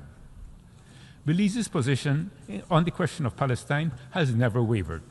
We have been a consistent voice in support of the full realization of the Palestinian people's inalienable rights to self-determination, independence, and sovereignty. It is from this principled position that we view the current situation with deep concern and moral urgency. Excellencies, we are gathered here today to take long overdue steps toward the implementation of the 1948 UN resolution on the question of Palestine. While recognition of the state of Palestine is critical and a necessary step forward, it is only the beginning. The international community must go further and provide every assistance to the Palestinian people to establish and strengthen its institutions to govern and manage a modern, democratic state living side by side with the people of Israel within secure and recognized borders. At the same time, the international community must confront the humanitarian catastrophe unfolding in Gaza head-on. Homes, schools, hospitals, and entire communities have been destroyed in a campaign of violence that has spared no one. Belize unequivocally condemns the indiscriminate bombing in Gaza, the blockade of life-saving humanitarian aid, and the ongoing violation of the UN Charter and international law. We must act to ensure the immediate, safe, and unimpeded flow of humanitarian assistance to the Palestinian people under the coordination and oversight of the United Nations. We must also ensure Palestine receives the financial, material, and technical assistance needed to support their reconstruction efforts. Excellencies, for any of this to materialize, there must be a genuine political process. Israel must come to the table. It must understand that there can be no lasting peace in the region unless the question of Palestine is resolved. Trust must be restored in the region, but first the violence must end. Recrimination by the combatants, their sponsors, the onlookers must stop. The forceful and unlawful acquisition of Palestinian land and property by Israeli settlers in the West Bank must stop. We in the international community must contribute to building trust in the region by providing meaningful support to all the factions, not only Palestine and Israel, but also to their neighbors, so that a culture of peace, cooperation, and mutual respect prevails. Let this conference be the beginning process to create a world in which the children of Palestine and Israel can live without fear, one in which they can live in peace, realize their ambitions, and share the richness of their cultures. Belize stands firmly with the Palestinian people and remain committed to the pursuit of justice, peace and the vision of two sovereign states living side by side in mutual respect and security. I thank you.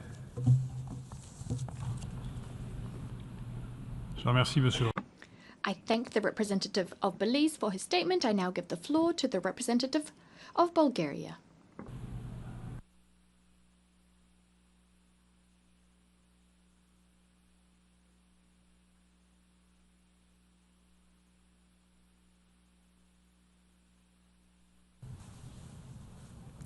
Thank you very much, dear co-chairs.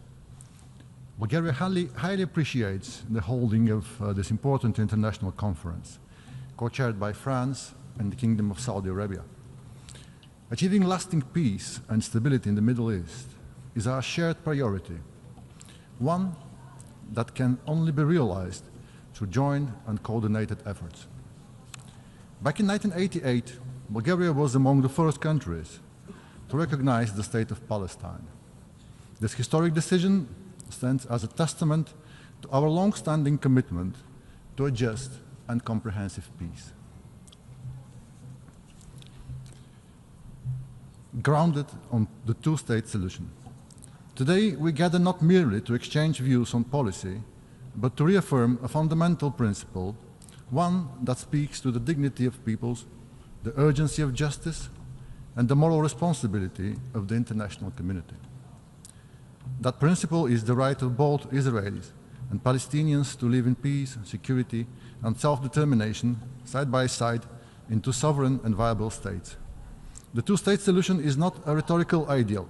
It is a vision anchored in decades of international consensus, enshrined in United Nations resolutions, embodied in Oslo Accords, and held by millions who refuse to yield to despair. It remains the only viable path towards a durable peace, one that guarantees a secure and democratic Israel and a free, sovereign, and democratic Palestine. Bulgaria strongly condemns the brutal terrorist attack carried out by Hamas on 7th of October 2023, which resulted in the horrific loss of more than 1,200 innocent civilian lives. The tragic developments in the Middle East since 7th of October underscore the urgent need for peace. As is often the case, civilians bear the heaviest burden of the conflict. The immediate priority must be an enduring ceasefire, the unconditional release of all hostages, and the dramatic improvement in the catastrophic humanitarian situation in Gaza. This must include unimpeded access for humanitarian aid and its sustained distribution across the Strip, in line with UN Security Resolution 2735, as well as the protection of humanitarian workers on the ground. These goals require not only political, but will be also the design of implementation of practical and viable solutions. For peace to be sustainable, it must emerge from direct negotiations between the parties, who must be willing to compromise, demonstrate leadership, and take courageous steps forward. The fundamental prerequisite for lasting peace is trust, a confidence-building measure aiming at reducing tensions, enhancing communication, and promoting dialogue must be prioritized during any potential peace process. In this context, the exchange of information on security-related matters and the exercise of restraint are critical. Israel has a proven record of such cooperation, including with Palestinian Authority. Any future regional security architecture must take into account Israel's legitimate security concerns and be rooted in the recognition of its right to exist, an imperative that should be universally accepted. Neighboring Arab states should be actively involved in this effort, ideally through normalization of relations following the model of the Abraham Accords. At the same time, the state of Palestine, represented by the Palestinian Authority, must be recognized by the international community, excluding any role for Hamas. This requires successful inter-Palestinian reconciliation, leading to the establishment of unified leadership elected through inclusive democratic elections. These elections would not only resolve questions of legitimacy, but would also lay the foundation for a functional and democratic Palestinian state. In this regard, capacity building remains essential. Particular attention must be given to working with the youth, creating pathways to peace and development, while countering radicalization and incitement to violence. Let history remember this moment, not as yet another missed opportunity, but as a beginning of a renewed international commitment. Let this conference not only express solidarity, but serve as a catalyst for action. For peace is not a gift we offer one another, it's a responsibility we owe to future generations. I thank you.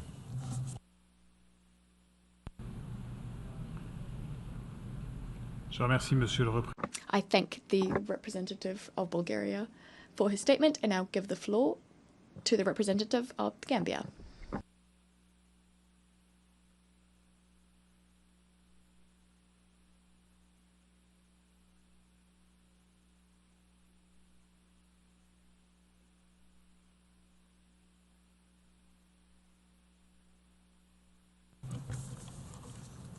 Co-chairs, Excellencies, distinguished delegates. Let me seize this opportunity to convey our deep appreciation to the governments of France and the Kingdom of Saudi Arabia for convening this international conference under the auspices of the General Assembly as regards the question of Palestine and the two-state solution in a bid to work towards the international processes for lasting peace, peaceful solution to the crisis in Gaza. The Gambia also welcomes the historic efforts by France for the recognition of Palestine as a state and encourages other member states to seize the momentum and to recognize Palestinian statehood. This conference is a call to collective and pragmatic action anchored on the hope of peace, justice, dignity, and respect for self-determination, sovereignty, and the statehood of the Palestinian people. Excellencies, today we stand at a critical juncture in the history of our world, facing a crisis that threatens to unravel decades of diplomatic efforts and plunge our world into deeper conflict. As we gathered here, the occupation of Palestine continues to be a source of immense pain and suffering. This comportment not only undermines the prospect for a peaceful resolution, but also exacerbate the tensions within the region. Chair, co-chairs, the ongoing occupation of Palestine and the injustice suffered by the Palestinian people serve as one of the most egregious situations to have ever occurred in our lifetime. It is incontrovertible that in view of the dire humanitarian situation in Gaza, the need for definitively resolve the conflict has never been more urgent. The Gambia recognizes the enduring negative consequences of the occupation of Palestine and believes that the occupation and hostilities against the Palestinian people is not only a violation of our shared humanity, but also an affront to the rule-based international order. In this regard, the Gambia warmly welcomes the outcome of the various working groups established on the margins of this high-level conference. The situation of Palestine is about the core principle of justice and self-determination. We cannot continue to remain silent when clear violations of international human rights and international law are being committed in Gaza and West Bank. Co-chairs, the humanitarian catastrophe currently unfolding in Gaza is both profound and devastating, with far-reaching consequences not only for the region, but for the international community as well. We support all genuine efforts to maximize the prospect of a peaceful resolution, including the efforts aimed at reducing the tension within the region. Gaza's future and that of its population must be guaranteed. The scale of the displacement has resulted in unprecedented strain on resources and infrastructure within Gaza and neighboring areas where refugees seek shelter. Essential services like healthcare, water, sanitation, and electricity are severely compromised, leading to severe shortages of necessities. The people of Gaza need our collective support to rebuild their lives. It is critical for the global community to come together to ensure that humanitarian aid reaches those in need and to work towards a sustainable political solution that promotes peace and security for all people in the region. Bearing in mind, also, the peace cannot be guaranteed without the exercise of right to self-determination of the Palestinian people and statehood. It is our conviction that we proceed with a clear focus on our shared goals, peace, justice, and restoration of dignity to all those affected by the conflict. It is through our united efforts that we can hope to achieve a durable ceasefire and and the unconditional release of all hostages, thereby paving the way for a lasting peace and that respects the rights and sovereignty of all. The Gambia believes that the lasting peace on both sides embodies the strong collective resolve to also ensure the full membership of Palestine into the United Nations and earning its deserved position as part of the Committee of Nations with equal rights and many other member states of the United Nations. In this context, we reiterate and endorse the call for a peace day for a lasting solution to the Palestinian problem. In our view, the best option for a peaceful settlement of this dispute between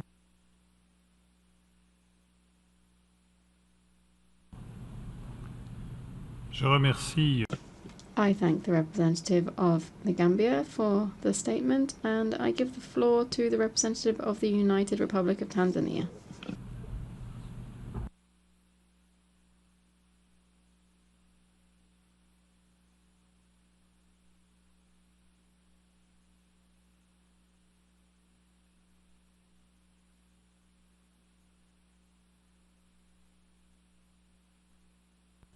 Co-chairs, Excellencies, distinguished delegates, the United Republic of Tanzania is honored to participate in this important high-level conference on the question of Palestine and the pursuit of this two-state solution. We commend the initiatives and leadership of the co-chairs, the Kingdom of Saudi Arabia and the French Republic, and welcome the continued commitment of the international community to advancing a just, lasting, and peaceful resolution to the Israeli-Palestinian conflict. Tanzania remains deeply concerned by the continued escalation of violence and the terrible humanitarian situation, particularly in the Gaza Strip. The situation reaffirms the urgent need for concrete steps towards implementing the two-state solution with Israel and Palestine, living side by side in peace and security within the secure internationally recognized borders based on the pre-1967 lines in accordance with international law and relevant United Nations resolutions, including General Assembly Resolution ES 10/24. Co-chairs, Tanzania reaffirmed its unwavering support for the inalienable rights of the Palestinian people, including their right to self-determination, independence, and sovereignty. We reiterate our long-standing position that the only sustainable path to peace is through genuine negotiation based on mutual recognition, peaceful coexistence, and a shared commitment to justice and international law. As the world is still witnessing the horrible humanitarian situation and untold human suffering in the Gaza Strip, we call upon the United Nations Security Council to fully uphold its responsibility under the Charter, particularly those contained in Article 12 and 24, and we take decisive action to end the cycle of conflict and impunity. We further urge all parties to agree to an immediate, unconditional, and permanent ceasefire, and to ensure unparalleled access to humanitarian assistance, including food, water, medical supplies, and shelter. Tanzania underscores the importance of dialogue as the only viable and durable solution to the conflict. Surely, there's no military solution to the conflict, so concerned parties must engage in constructive dialogue and sincerely work towards lasting peace, seek truth and reconciliation, and undertake confidence-building measures, including the release of hostages and cessation of all acts of violence against civilians. Co-chairs, Tanzania has recognized the state of Palestine for over 6 decades and full support its admission as a full member of United Nations. The admission of Palestine as a member of this important organization will only reaffirm its purpose and principle rather than undermining them. The people of Palestine who have been denied their homeland and with secure borders, forced to live as refugees in their lands and subjected to untold suffering, deserve the permanent reliefs. This August Assembly must continue to provide opportunity for the admission of the State of Palestine as a member of our organization. And the Security Council must refrain from preventing the actualization of this long-expired goal. Co-Chair, in conclusion, Tanzania reiterates its commitment to multilateral efforts aimed at achieving peace, security, dignity for both Palestinians and Israelis. We remain ready to work in solidarity with the member states to ensure the realization of the two-state solution and to restore hope, stability, and justice to the people of the region. I thank you. Je remercie Monsieur. I thank the representative of the United Republic of Tanzania, and I give the floor to the representative of Guinea.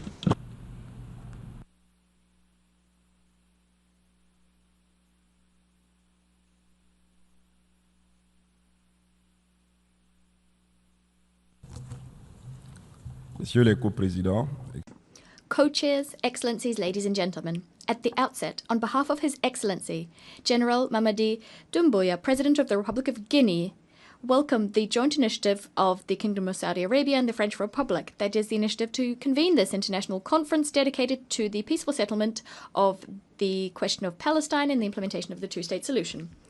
My delegation fully subscribes to the statement delivered by Uganda on behalf of the non-aligned movement. Co-chairs, the Republic of Guinea reiterates its unswerving support to the Palestinian cause, which is underpinned not just by the principles of international law, but also the values of brotherhood, dignity, and humanity, to which the people of Guinea are strongly committed. The Republic of Guinea, true to its historic commitment to justice, peace, and international security, recognized the State of Palestine already in November 1988. We believe that there is an overriding necessity to recognize the State of Palestine with East Jerusalem as its capital and to grant it fully fledged member status within the United Nations organization. The right of the Palestinian people to self-determination, to freedom, and to an independent state is both what justice requires, but it is also an essential precondition for lasting peace in the Middle East. The two-state solution, with Israel and Palestine living side by side in peace and security within recognized borders based on 1967 lines, remains the only viable path that is in keeping with international law. Co-chairs, we cannot ignore the human tragedy currently unfolding in the Gaza Strip. Too many lives have been lost. Children, women, and entire families have been decimated. Many people are still missing. Essential civilian infrastructure has been seriously damaged, if not completely destroyed. This situation cannot go on. We bear the collective moral responsibility to put an end to it, and definitively so, because the safeguarding of the values and principles which underpin our humanity are at stake. The eyes of the world, the eyes of our people are upon us. They are judging us on our collective capacity to ensure that international law and the ideals of peace, justice, and moral dignity, which are the bedrock of our organization, to ensure they prevail. Silence, inaction, indifference would constitute a betrayal not only to the fundamental principles of this organization, but to our very own humanity. The Republic of Guinea calls for an immediate, total, and lasting ceasefire. We reiterate that any lasting and viable solution necessarily requires an end to the violence, the occupation, and settlement activities on Palestinian territory, including in East Jerusalem, the recognition, full and comprehensive recognition, of a sovereign and independent Palestinian state with East Jerusalem as its capital, living in peace side by side with Israel, meticulous respect for relevant UN resolutions, and full and unfettered access for the delivery of humanitarian assistance. Co-chairs, ladies and gentlemen, today, more than ever, the Republic of Guinea stands shoulder to shoulder with those who've opted for dialogue over confrontation. We're here to reaffirm that peace is not a utopia. It is a must, and peace calls for political courage. It is high time to translate declarations of principles into concrete action. We need a clear-cut, consensus-based roadmap to ensure that the hopes of the Palestinian people become a political reality. We remain convinced that peaceful coexistence between the states of Palestine and Israel is not only possible, but necessary. It is in the name of our common humanity that we must seize the opportunity offered by this conference to definitively revive the hope of lasting peace between Israel and Palestine, with respect for human dignity and the solidarity among peoples. I thank you. Je remercie Monsieur le Représentant. I thank the representative of Guinea for that statement. And I give the floor to the representative of Guyana.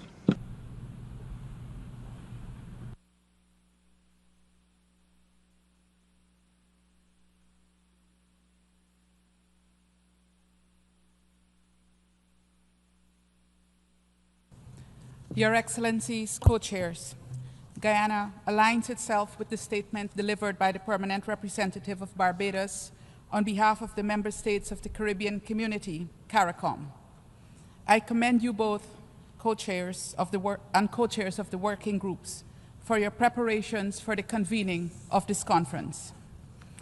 Excellencies, following the General Assembly's adoption in 1947 of Resolution 181, in which it decided on the establishment of an independent Arab state and an independent Jewish state, the independent Jewish state Israel was created and recognized in 1949.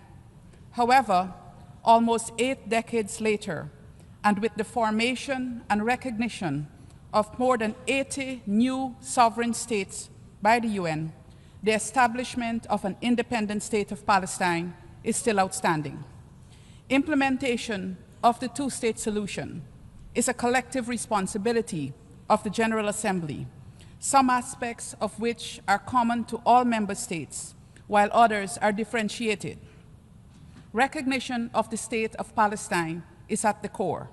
The two-state solution is only partially implemented due to the twin problem of the non-recognition of the state of Palestine by some member states and Israel's ongoing occupation of the Palestinian territory. Guyana therefore calls on all member states still to do so, to recognize the state of Palestine. We also call on Israel to comply with the advisory opinion of the ICJ regarding its unlawful occupation of the Palestinian territories. Excellencies, we are meeting against the backdrop of an unprecedented war in Gaza, characterized by repeated violations of international law. The onus is on all member states to be vigilant and consistent in their defense of international law on the question of Palestine. There should be no double standards and no silence and inaction when the rule of law is being violated. While most member states have been vocal in their condemnation of the ongoing atrocities in Gaza and the occupied West Bank, we urge every member of this organization to redouble their efforts to bring this tragedy to an end. Turning to actions needed for positive change, let me highlight 3 points. First, the ongoing situation in the occupied Palestinian territory remains a serious threat to international peace and security, and the Charter empowers the Security Council to respond to such threats decisively. Regrettably, the Council, as a collective, has not yet achieved the level of political will necessary to take those decisions. Second, action is needed in defense of the United Nations, humanitarians, medical personnel, journalists, and other professionals who continue to be the targets of indiscriminate and illegal actions by the occupying power. UNRWA, which has performed a stabilizing role in the OPT since its establishment in 1948, suffered the brunt of attacks against the UN. Last week, we were told that OCHA is next. This trend must not be allowed to continue, as it sets a dangerous precedent. Third, member states must be prepared to take bilateral action where it is necessary to stem the means of destruction used by the occupying power to weaken the two-state solution. Member states must continue working until an independent state of Palestine is established, pursuant to the relevant United Nations resolutions and in line with the pre-1967 borders. We must dissuade all actions that undermine this goal. In this context, we call on Israel to hand over all remittances being held for the Palestinian Authority. Excellencies, allow me to conclude by reaffirming our full support for the implementation of the two-state solution. Guyana looks forward to continuing its contributions to this goal, including through implementation of the recommendations emanating from this conference. I thank you.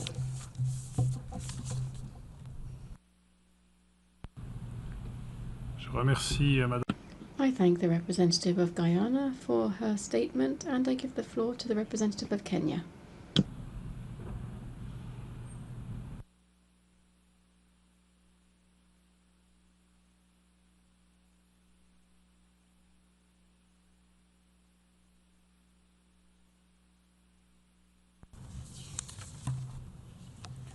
Co-chairs, Excellencies, distinguished delegates, Kenya aligns itself with the statement read by the Republic of Uganda on behalf of the non-aligned movement.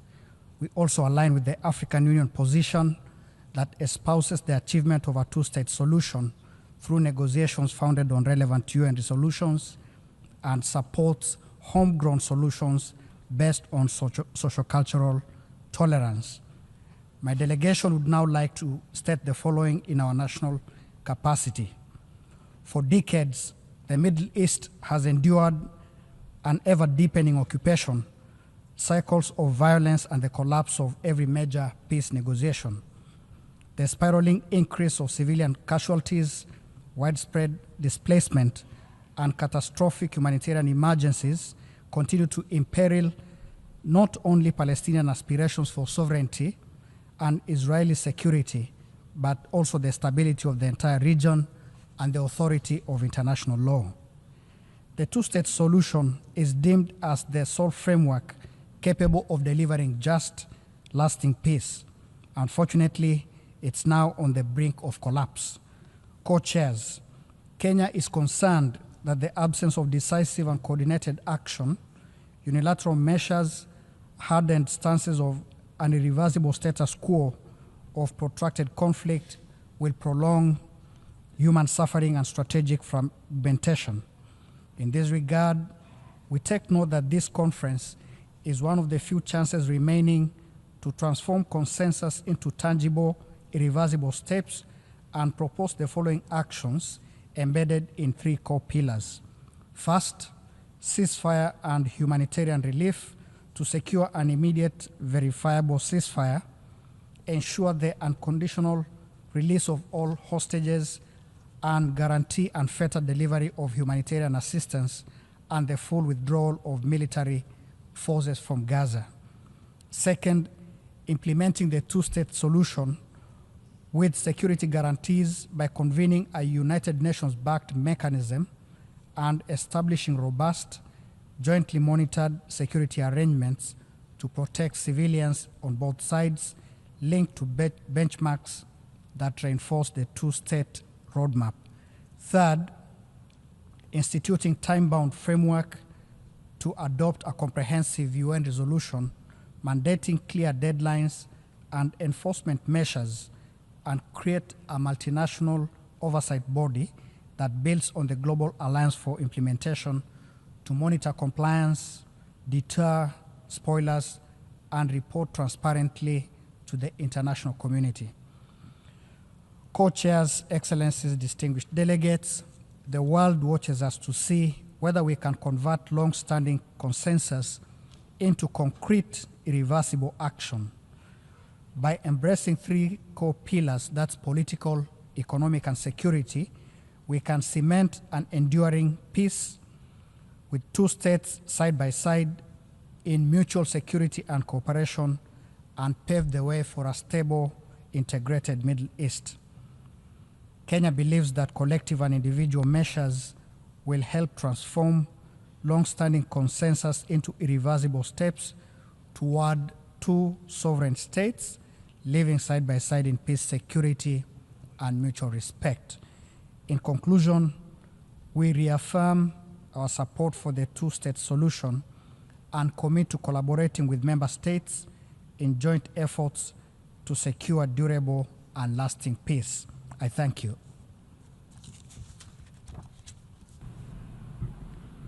Merci, monsieur. I thank the representative of Kenya for his statement, and I give the floor to the representative of Czechia.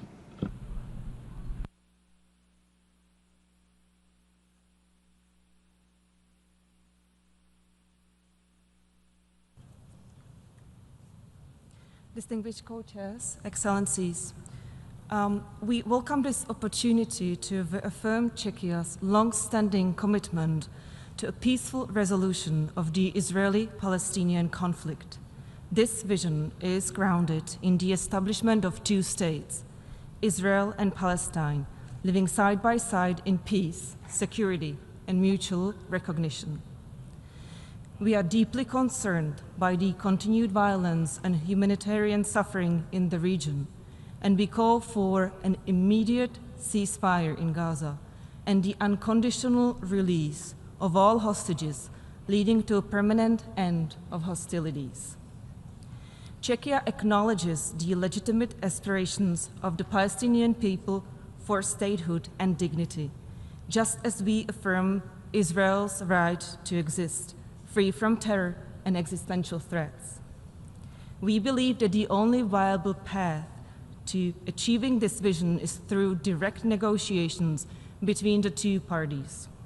A negotiated agreement remains the sole sustainable means to ensure stability, democratic and economic development, and security for all. Unilateral actions risk undermining the delicate balance required for meaningful dialogue and may further entrench divisions. Excellencies, it is of utmost importance to re-establish a political horizon toward a two-state solution. We urge all parties and international actors to focus on confidence-building measures, regional cooperation, including through frameworks such as the Abraham Accords, and practical steps that can foster trust and pave the way for renewed negotiations. A peace settlement must serve the legitimate interests of both peoples, who rightfully expect tangible outcomes from diplomatic efforts. It is imperative to create conditions that enable Palestinians to establish a viable, independent future, whilst also ensuring that Israelis are not perpetually confronted with critical security concerns. Furthermore, Hamas should no longer pose a threat to Israel and must have no role in Palestine's future governance.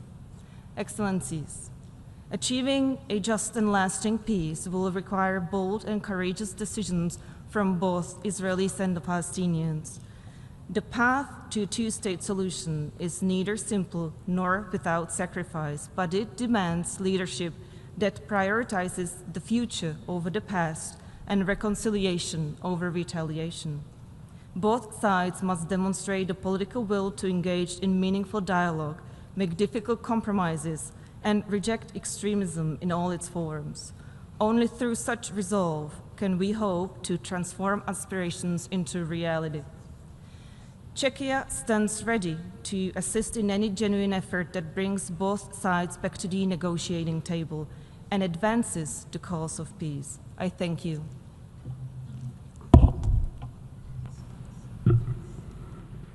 Je remercie Madame la... I thank the representative of Czechia for her statement, and I give the floor to the representative of Somalia.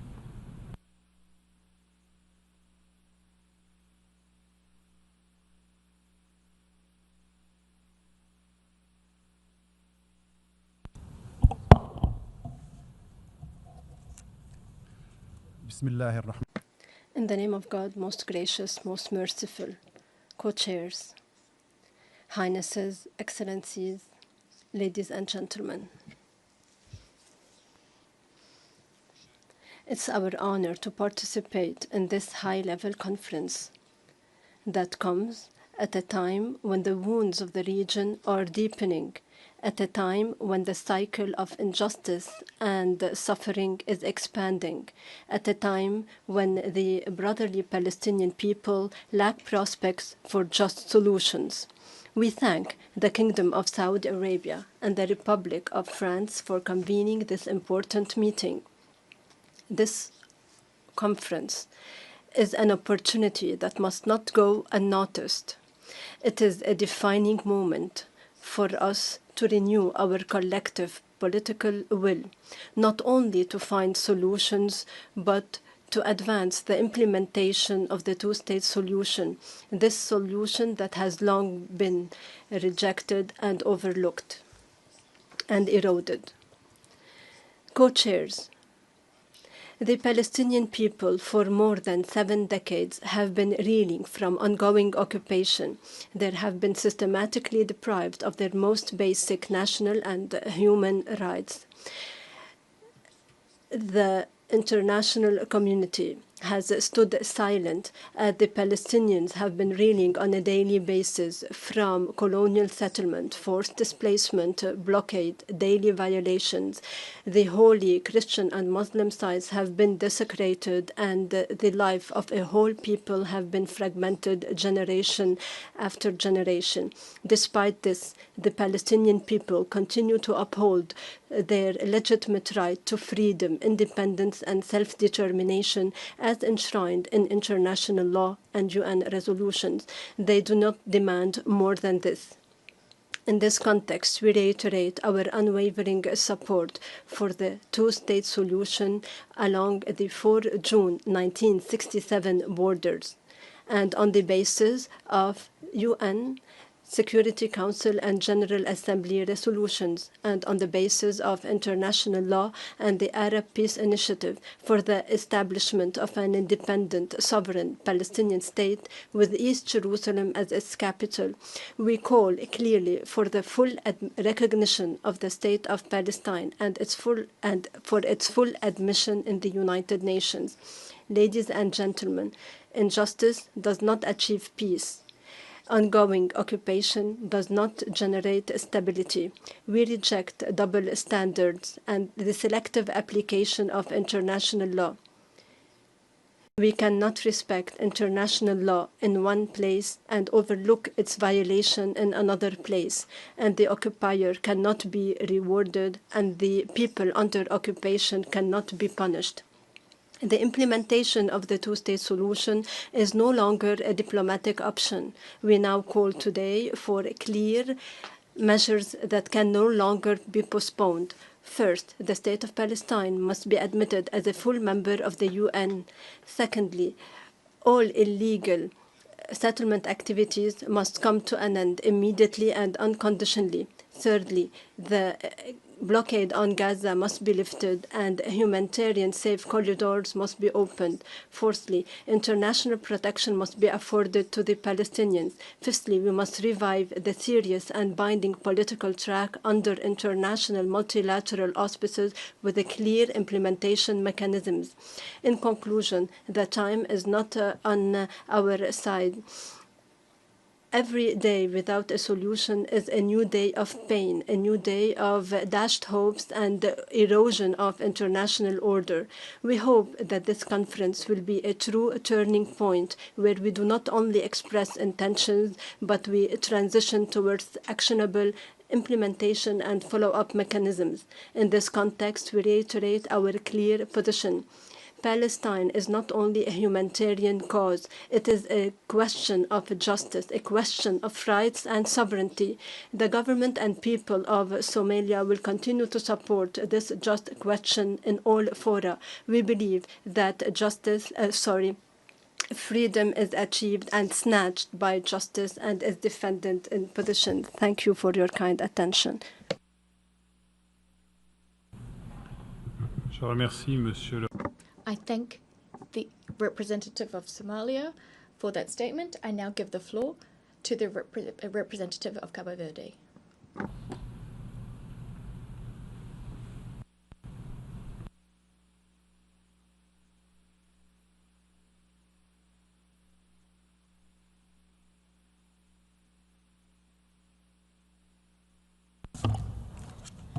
Mr. President, Excellencies, distinguished delegates, colleagues, Cabo Verde aligns itself with the statements delivered on behalf of the G77 and the African Group, and hereby delivers in national capacity.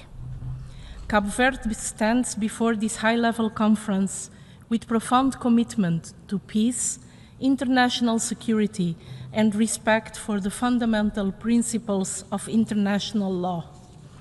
Since its independence, our country has upheld its sovereign policy on principles of peaceful cooperation, mutual respect, and the right of all peoples to self-determination and independence in line with the Charter of the UN. The two-state solution for Israel and Palestine represents not only a legal and political imperative, but also the only sustainable way to ensure security, stability, and development for both people.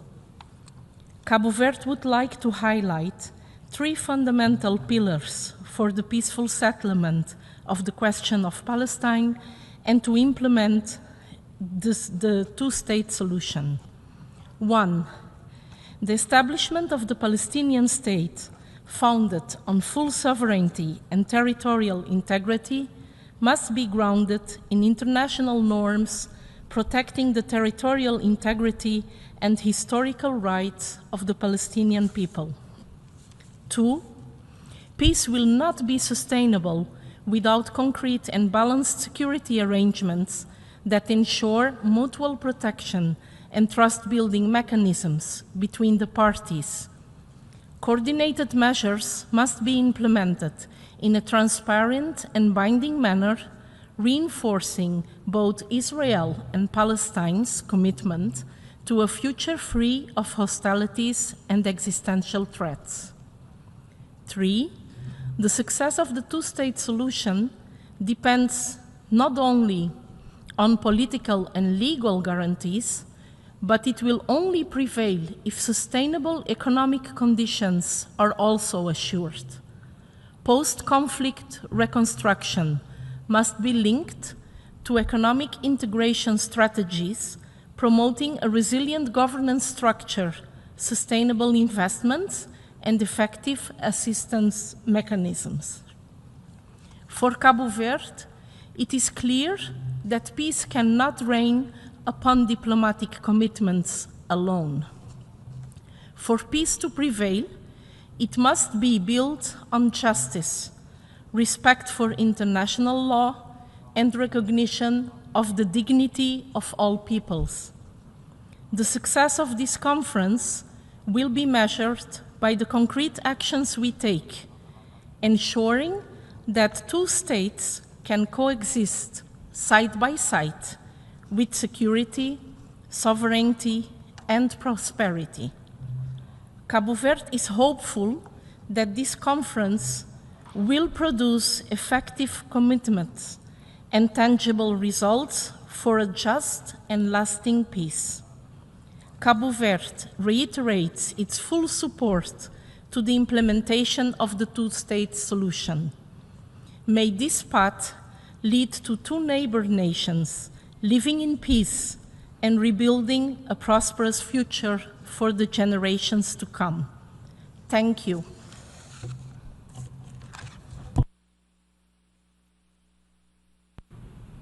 Je remercie Madame. I thank the representative of Cabo Verde for her statement. I give the floor to the representative of Nepal.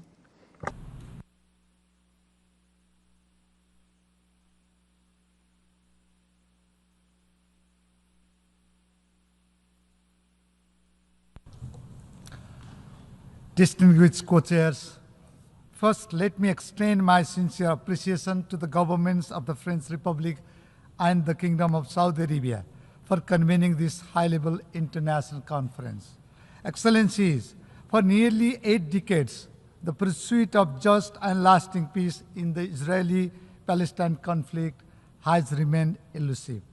Uncertainty, chaos, violence, and despair dominate the regions over the decades. The situation has further deteriorated since the October 7 terrorist attacks on Israel by Hamas. The region is descending into even greater turmoil and volatility since then. The humanitarian crisis has reached unimaginable levels. Relentless loss of innocent lives, mass displacement, and widespread destructions have unfortunately become the tragic norm. The indiscriminate targeting of civilians, aid workers, and vital infrastructures continues unabated. The world cannot afford to stand by as devastation unfolds. Urgent and decisive action is needed to break this cycle of violence and restore hope for a peaceful future for both Palestinians and Israelis.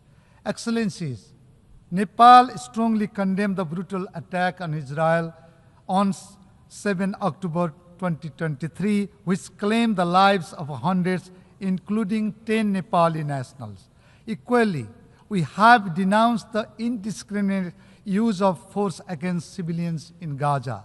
Nepal has consistently called for immediate de-escalations, restraint on end to civilian casualties, and protections of public and private properties. We also call for providing immediate, unrestricted, and adequate humanitarian assistance to the disparate civilians in Gaza. Humanity must be preserved, and human rights must be respected in all circumstances. It is also crucial that international laws, including the international humanitarian laws, are fully respected by all. We call for the immediate and unconditional release of all hostages taken by Hamas, including Bipin Joshi from Nepal. We are gravely concerned about his and others' health and well-being. Co-chairs, Nepal has long supported a two-state solution, advocating for Israeli and Palestinians to coexist peacefully within the recognized international borders based on international law and relevant UN resolution. We affirm our support for all efforts aimed at achieving a just, peaceful, and lasting solution to the questions of Palestine. We urge both Israel and Palestine to exercise utmost restraint, to end hostilities, resort to dialogue and diplomacy, and uphold internationally recognized agreements, including the two-state solutions. Stopping ongoing violence and securing of durable ceasefire is crucial to create conditions for diplomacy and prevent further civilian casualties. On this score, we appreciate the efforts made by the United States of America, Qatar, and Egypt for achieving permanent ceasefire. The United Nations and international community must take all necessary measures to restart negotiations, establish a framework for lasting peace, and find a just, peaceful, amicable, and lasting political solutions to the problems. For this, myopic visions and narrow political interests must be set aside. This is crucial to prevent this crisis from deepening into a catastrophe.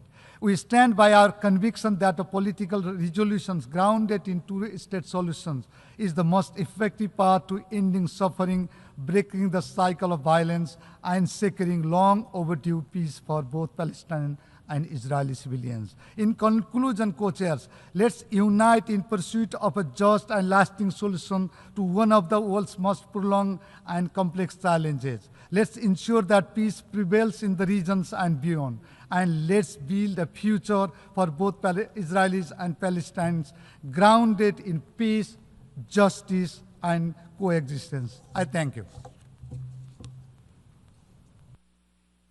Je remercie. I thank the distinguished representative of Nepal for his statement. I now give the floor to the representative of St. Vincent and the Grenadines.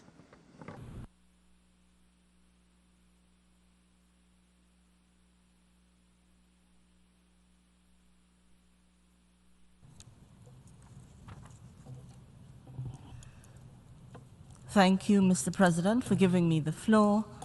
St. Vincent and the Grenadines extends its appreciation to the co-chairs of the conference, His Excellency Jean-Noël Barrot, Minister of Europe and Foreign Affairs of the Republic of France, and His Highness Prince Faisal bin Farhan Al Saud, Foreign Minister of the Kingdom of Saudi Arabia. We welcome your efforts in convening this important high-level meeting on the peaceful settlement of the question of Palestine and the implementation of the two-state solution. Excellencies, today we must accept the harsh reality that our multilateral system is fractured, and this breakdown has in turn allowed the erosion of the principles of international law, including those set out in the Charter of the United Nations, as well as the legally binding resolutions adopted by the Security Council.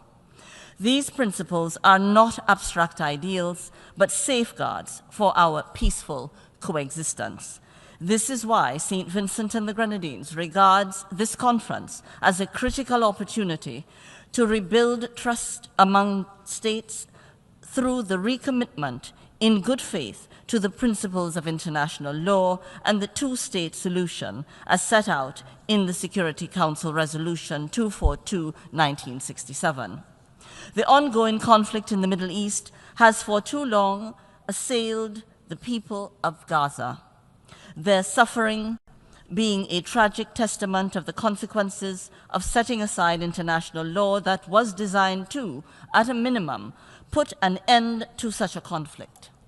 The Palestinian people continue to contend with illegal occupation, dispossession, and harsh settler colonialist policies without delay in recognizing an independent state of Palestine, being a contributing factor to the toxic status quo.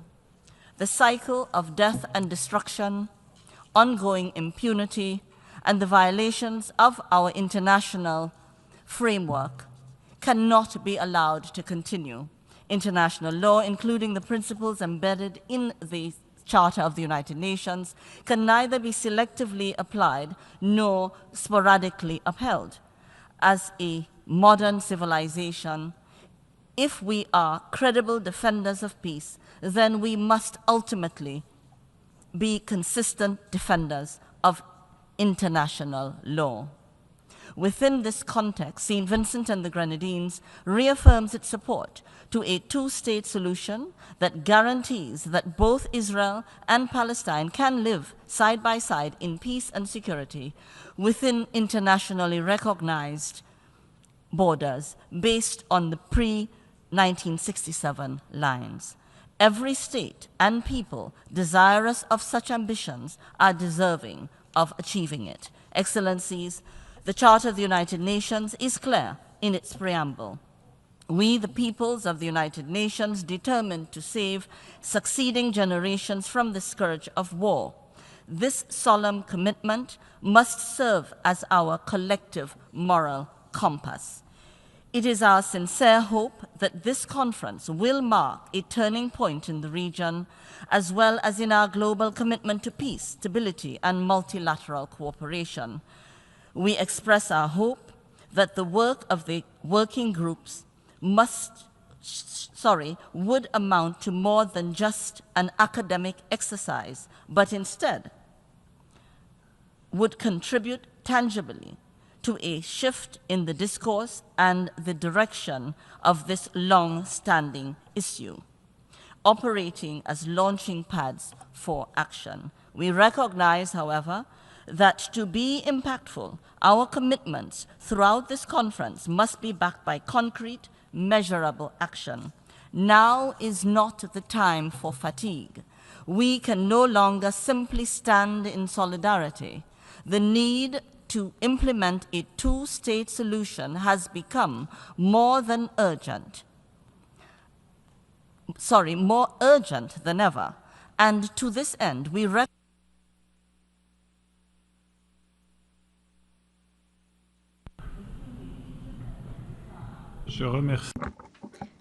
I thank the representative of St. Vincent and the Grenadines for her statement.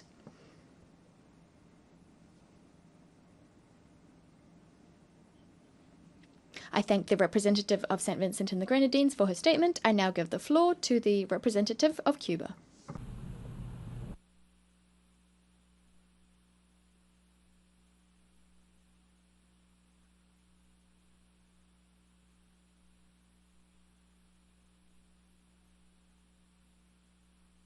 Señores copresidentes. Co-chairs, we support the statements delivered by Uganda on behalf of the non-aligned movement and by Venezuela on behalf of the group of friends in defense of the UN Charter. Cuba has consistently supported the Palestinian people, who have been denied the exercise of their rights, including the inalienable right to self-determination. And we have denounced the atrocities committed by Israel for more than 75 years now.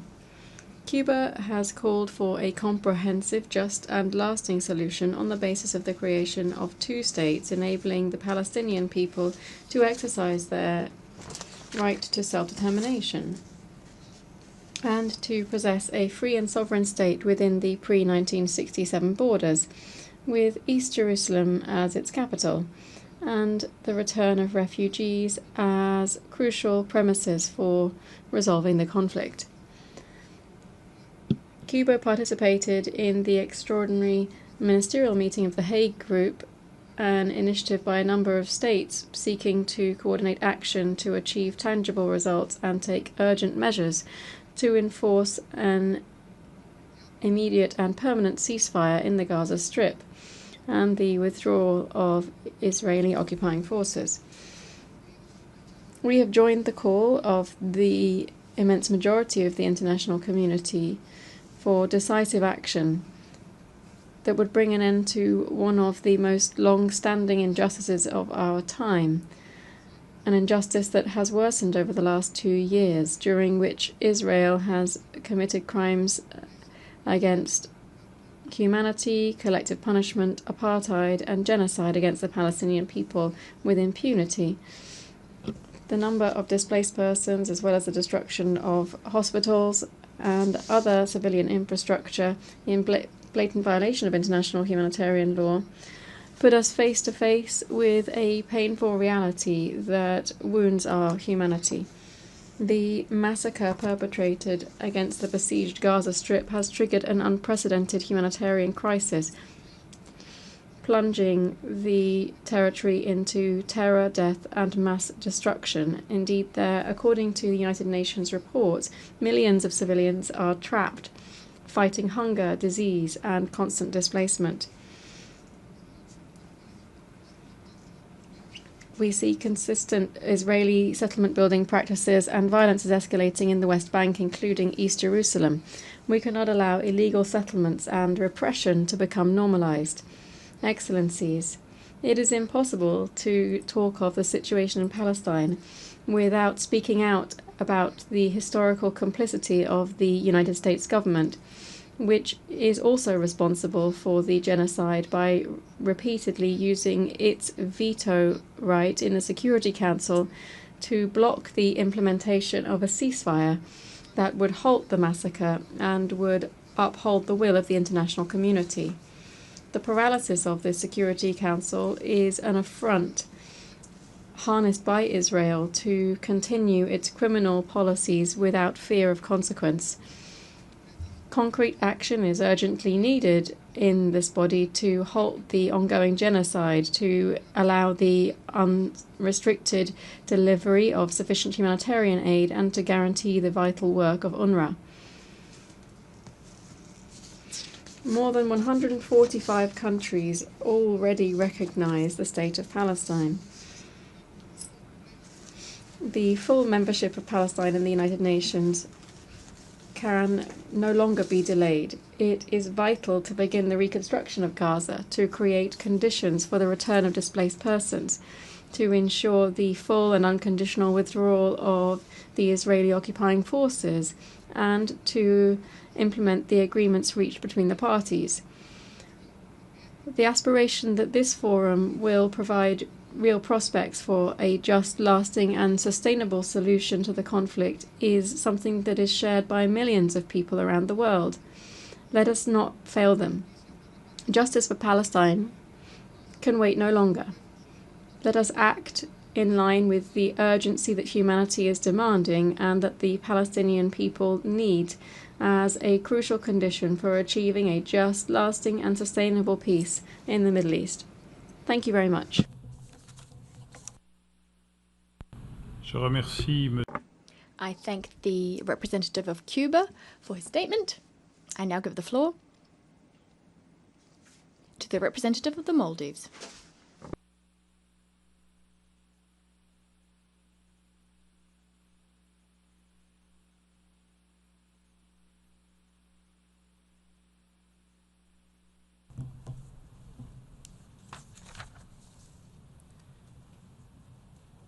Co-chairs, distinguished delegates, Assalamu alaikum wa rahmatullahi wa barakatuh. This conference must mark a turning point to end the Israel-Palestine conflict. It's a historic opportunity to restore justice and enforce accountability. For a region long shrouded in conflict and suffering, this conference can create momentum to realize two-state solution. In 1947, the General Assembly promised that two peoples could live side by side in peace, dignity, and sovereignty. The reality today is stark. Over 100,000 Palestinians wounded, 50,000 killed, more than 17,000 of them children.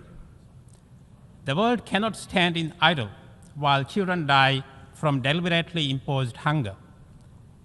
This is unfolding before our own eyes. Yet Israel's actions remain impervious to pleas. Its impunity blocking every attempt to end the suffering. We must not normalize such devastation or become desensitized to the loss of innocent life. In moments like this, diplomacy and multilateralism must not retreat. They must rise.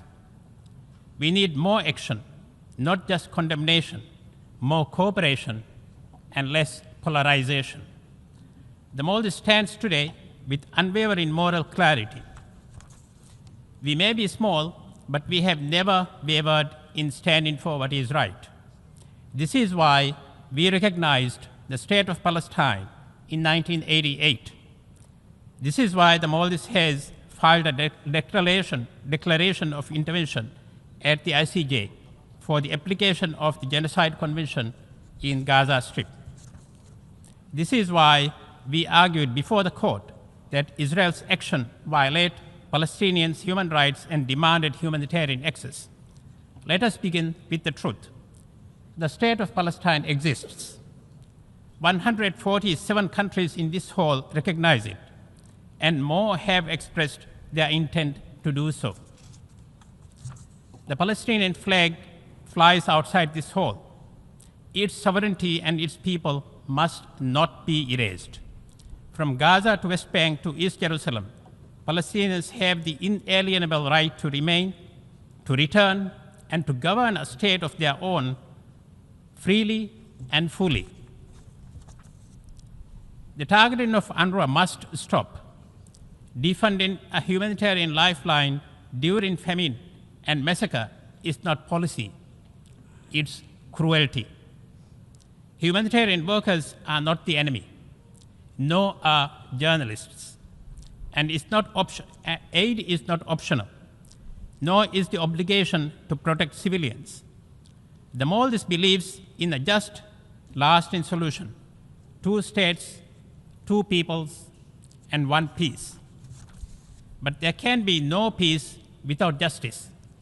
Israel must be held accountable for the lives it has taken, for the homes it has destroyed, for the future it has killed, and for the hopes it has extinguished.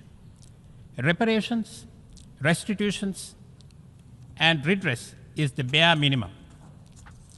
The Maldives supports Arab Reconstruction Plan with technical expertise, financial support, and moral leadership, and we urge others to do the same. This is why we begin to restore humanity to a people who have lost everything.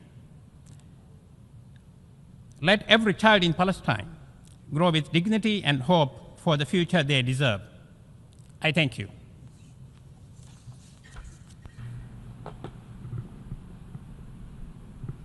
Je remercie Monsieur le représentant. I thank the representative of the Maldives for their statement, and I give the floor to the representative of the League of Arab States.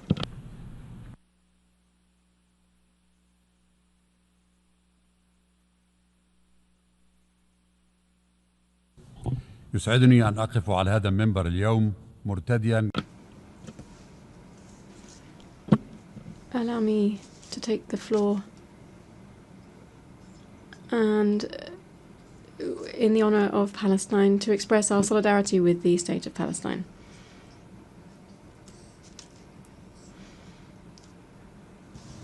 Here I present the statement of the Secretary General of the League of Arab States, who was unable to make the statement himself. At the outset, allow me to express my thanks to the Kingdom of Saudi Arabia and the French Republic for chairing this meeting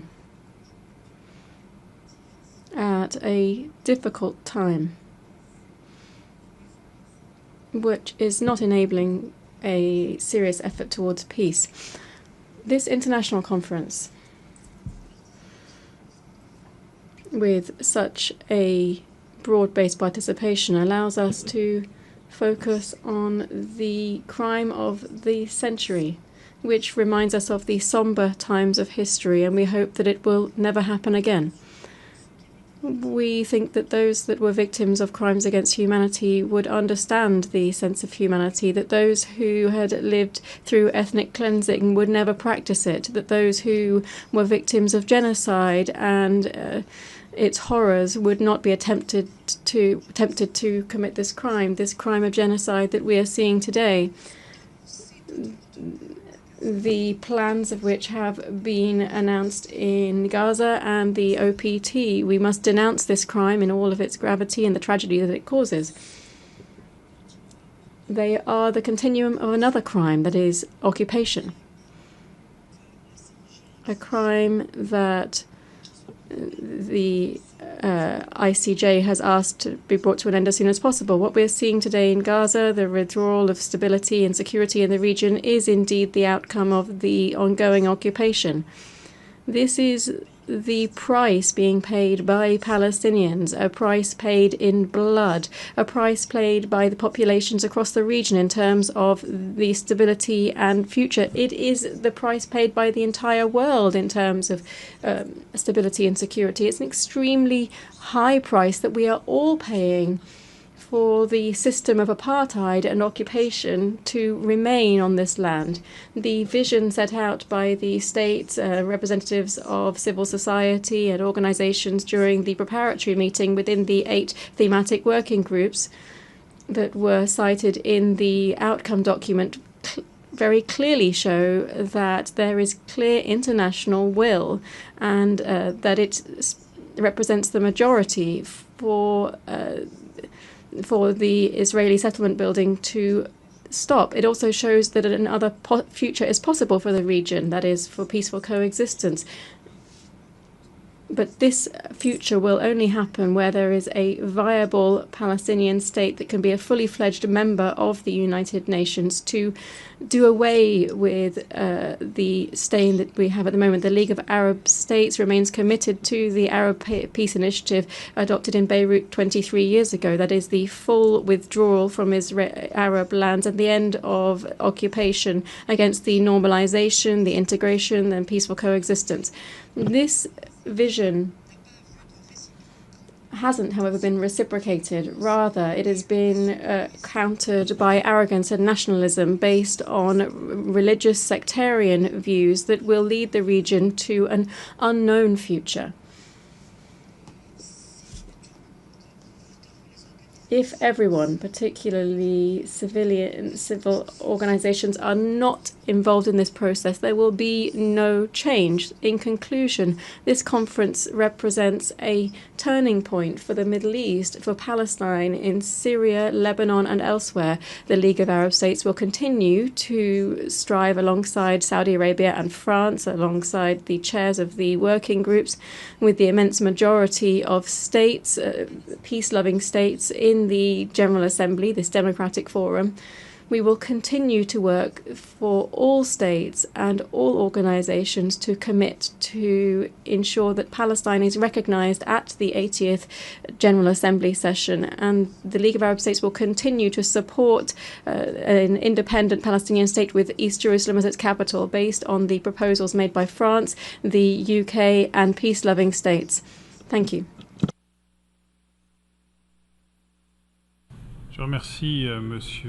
I thank the representative of the League of Arab States for that statement. This brings us to an end of the time that we have for this general debate session. The general debate will continue this afternoon at 3 p.m. in this hall. The meeting is adjourned.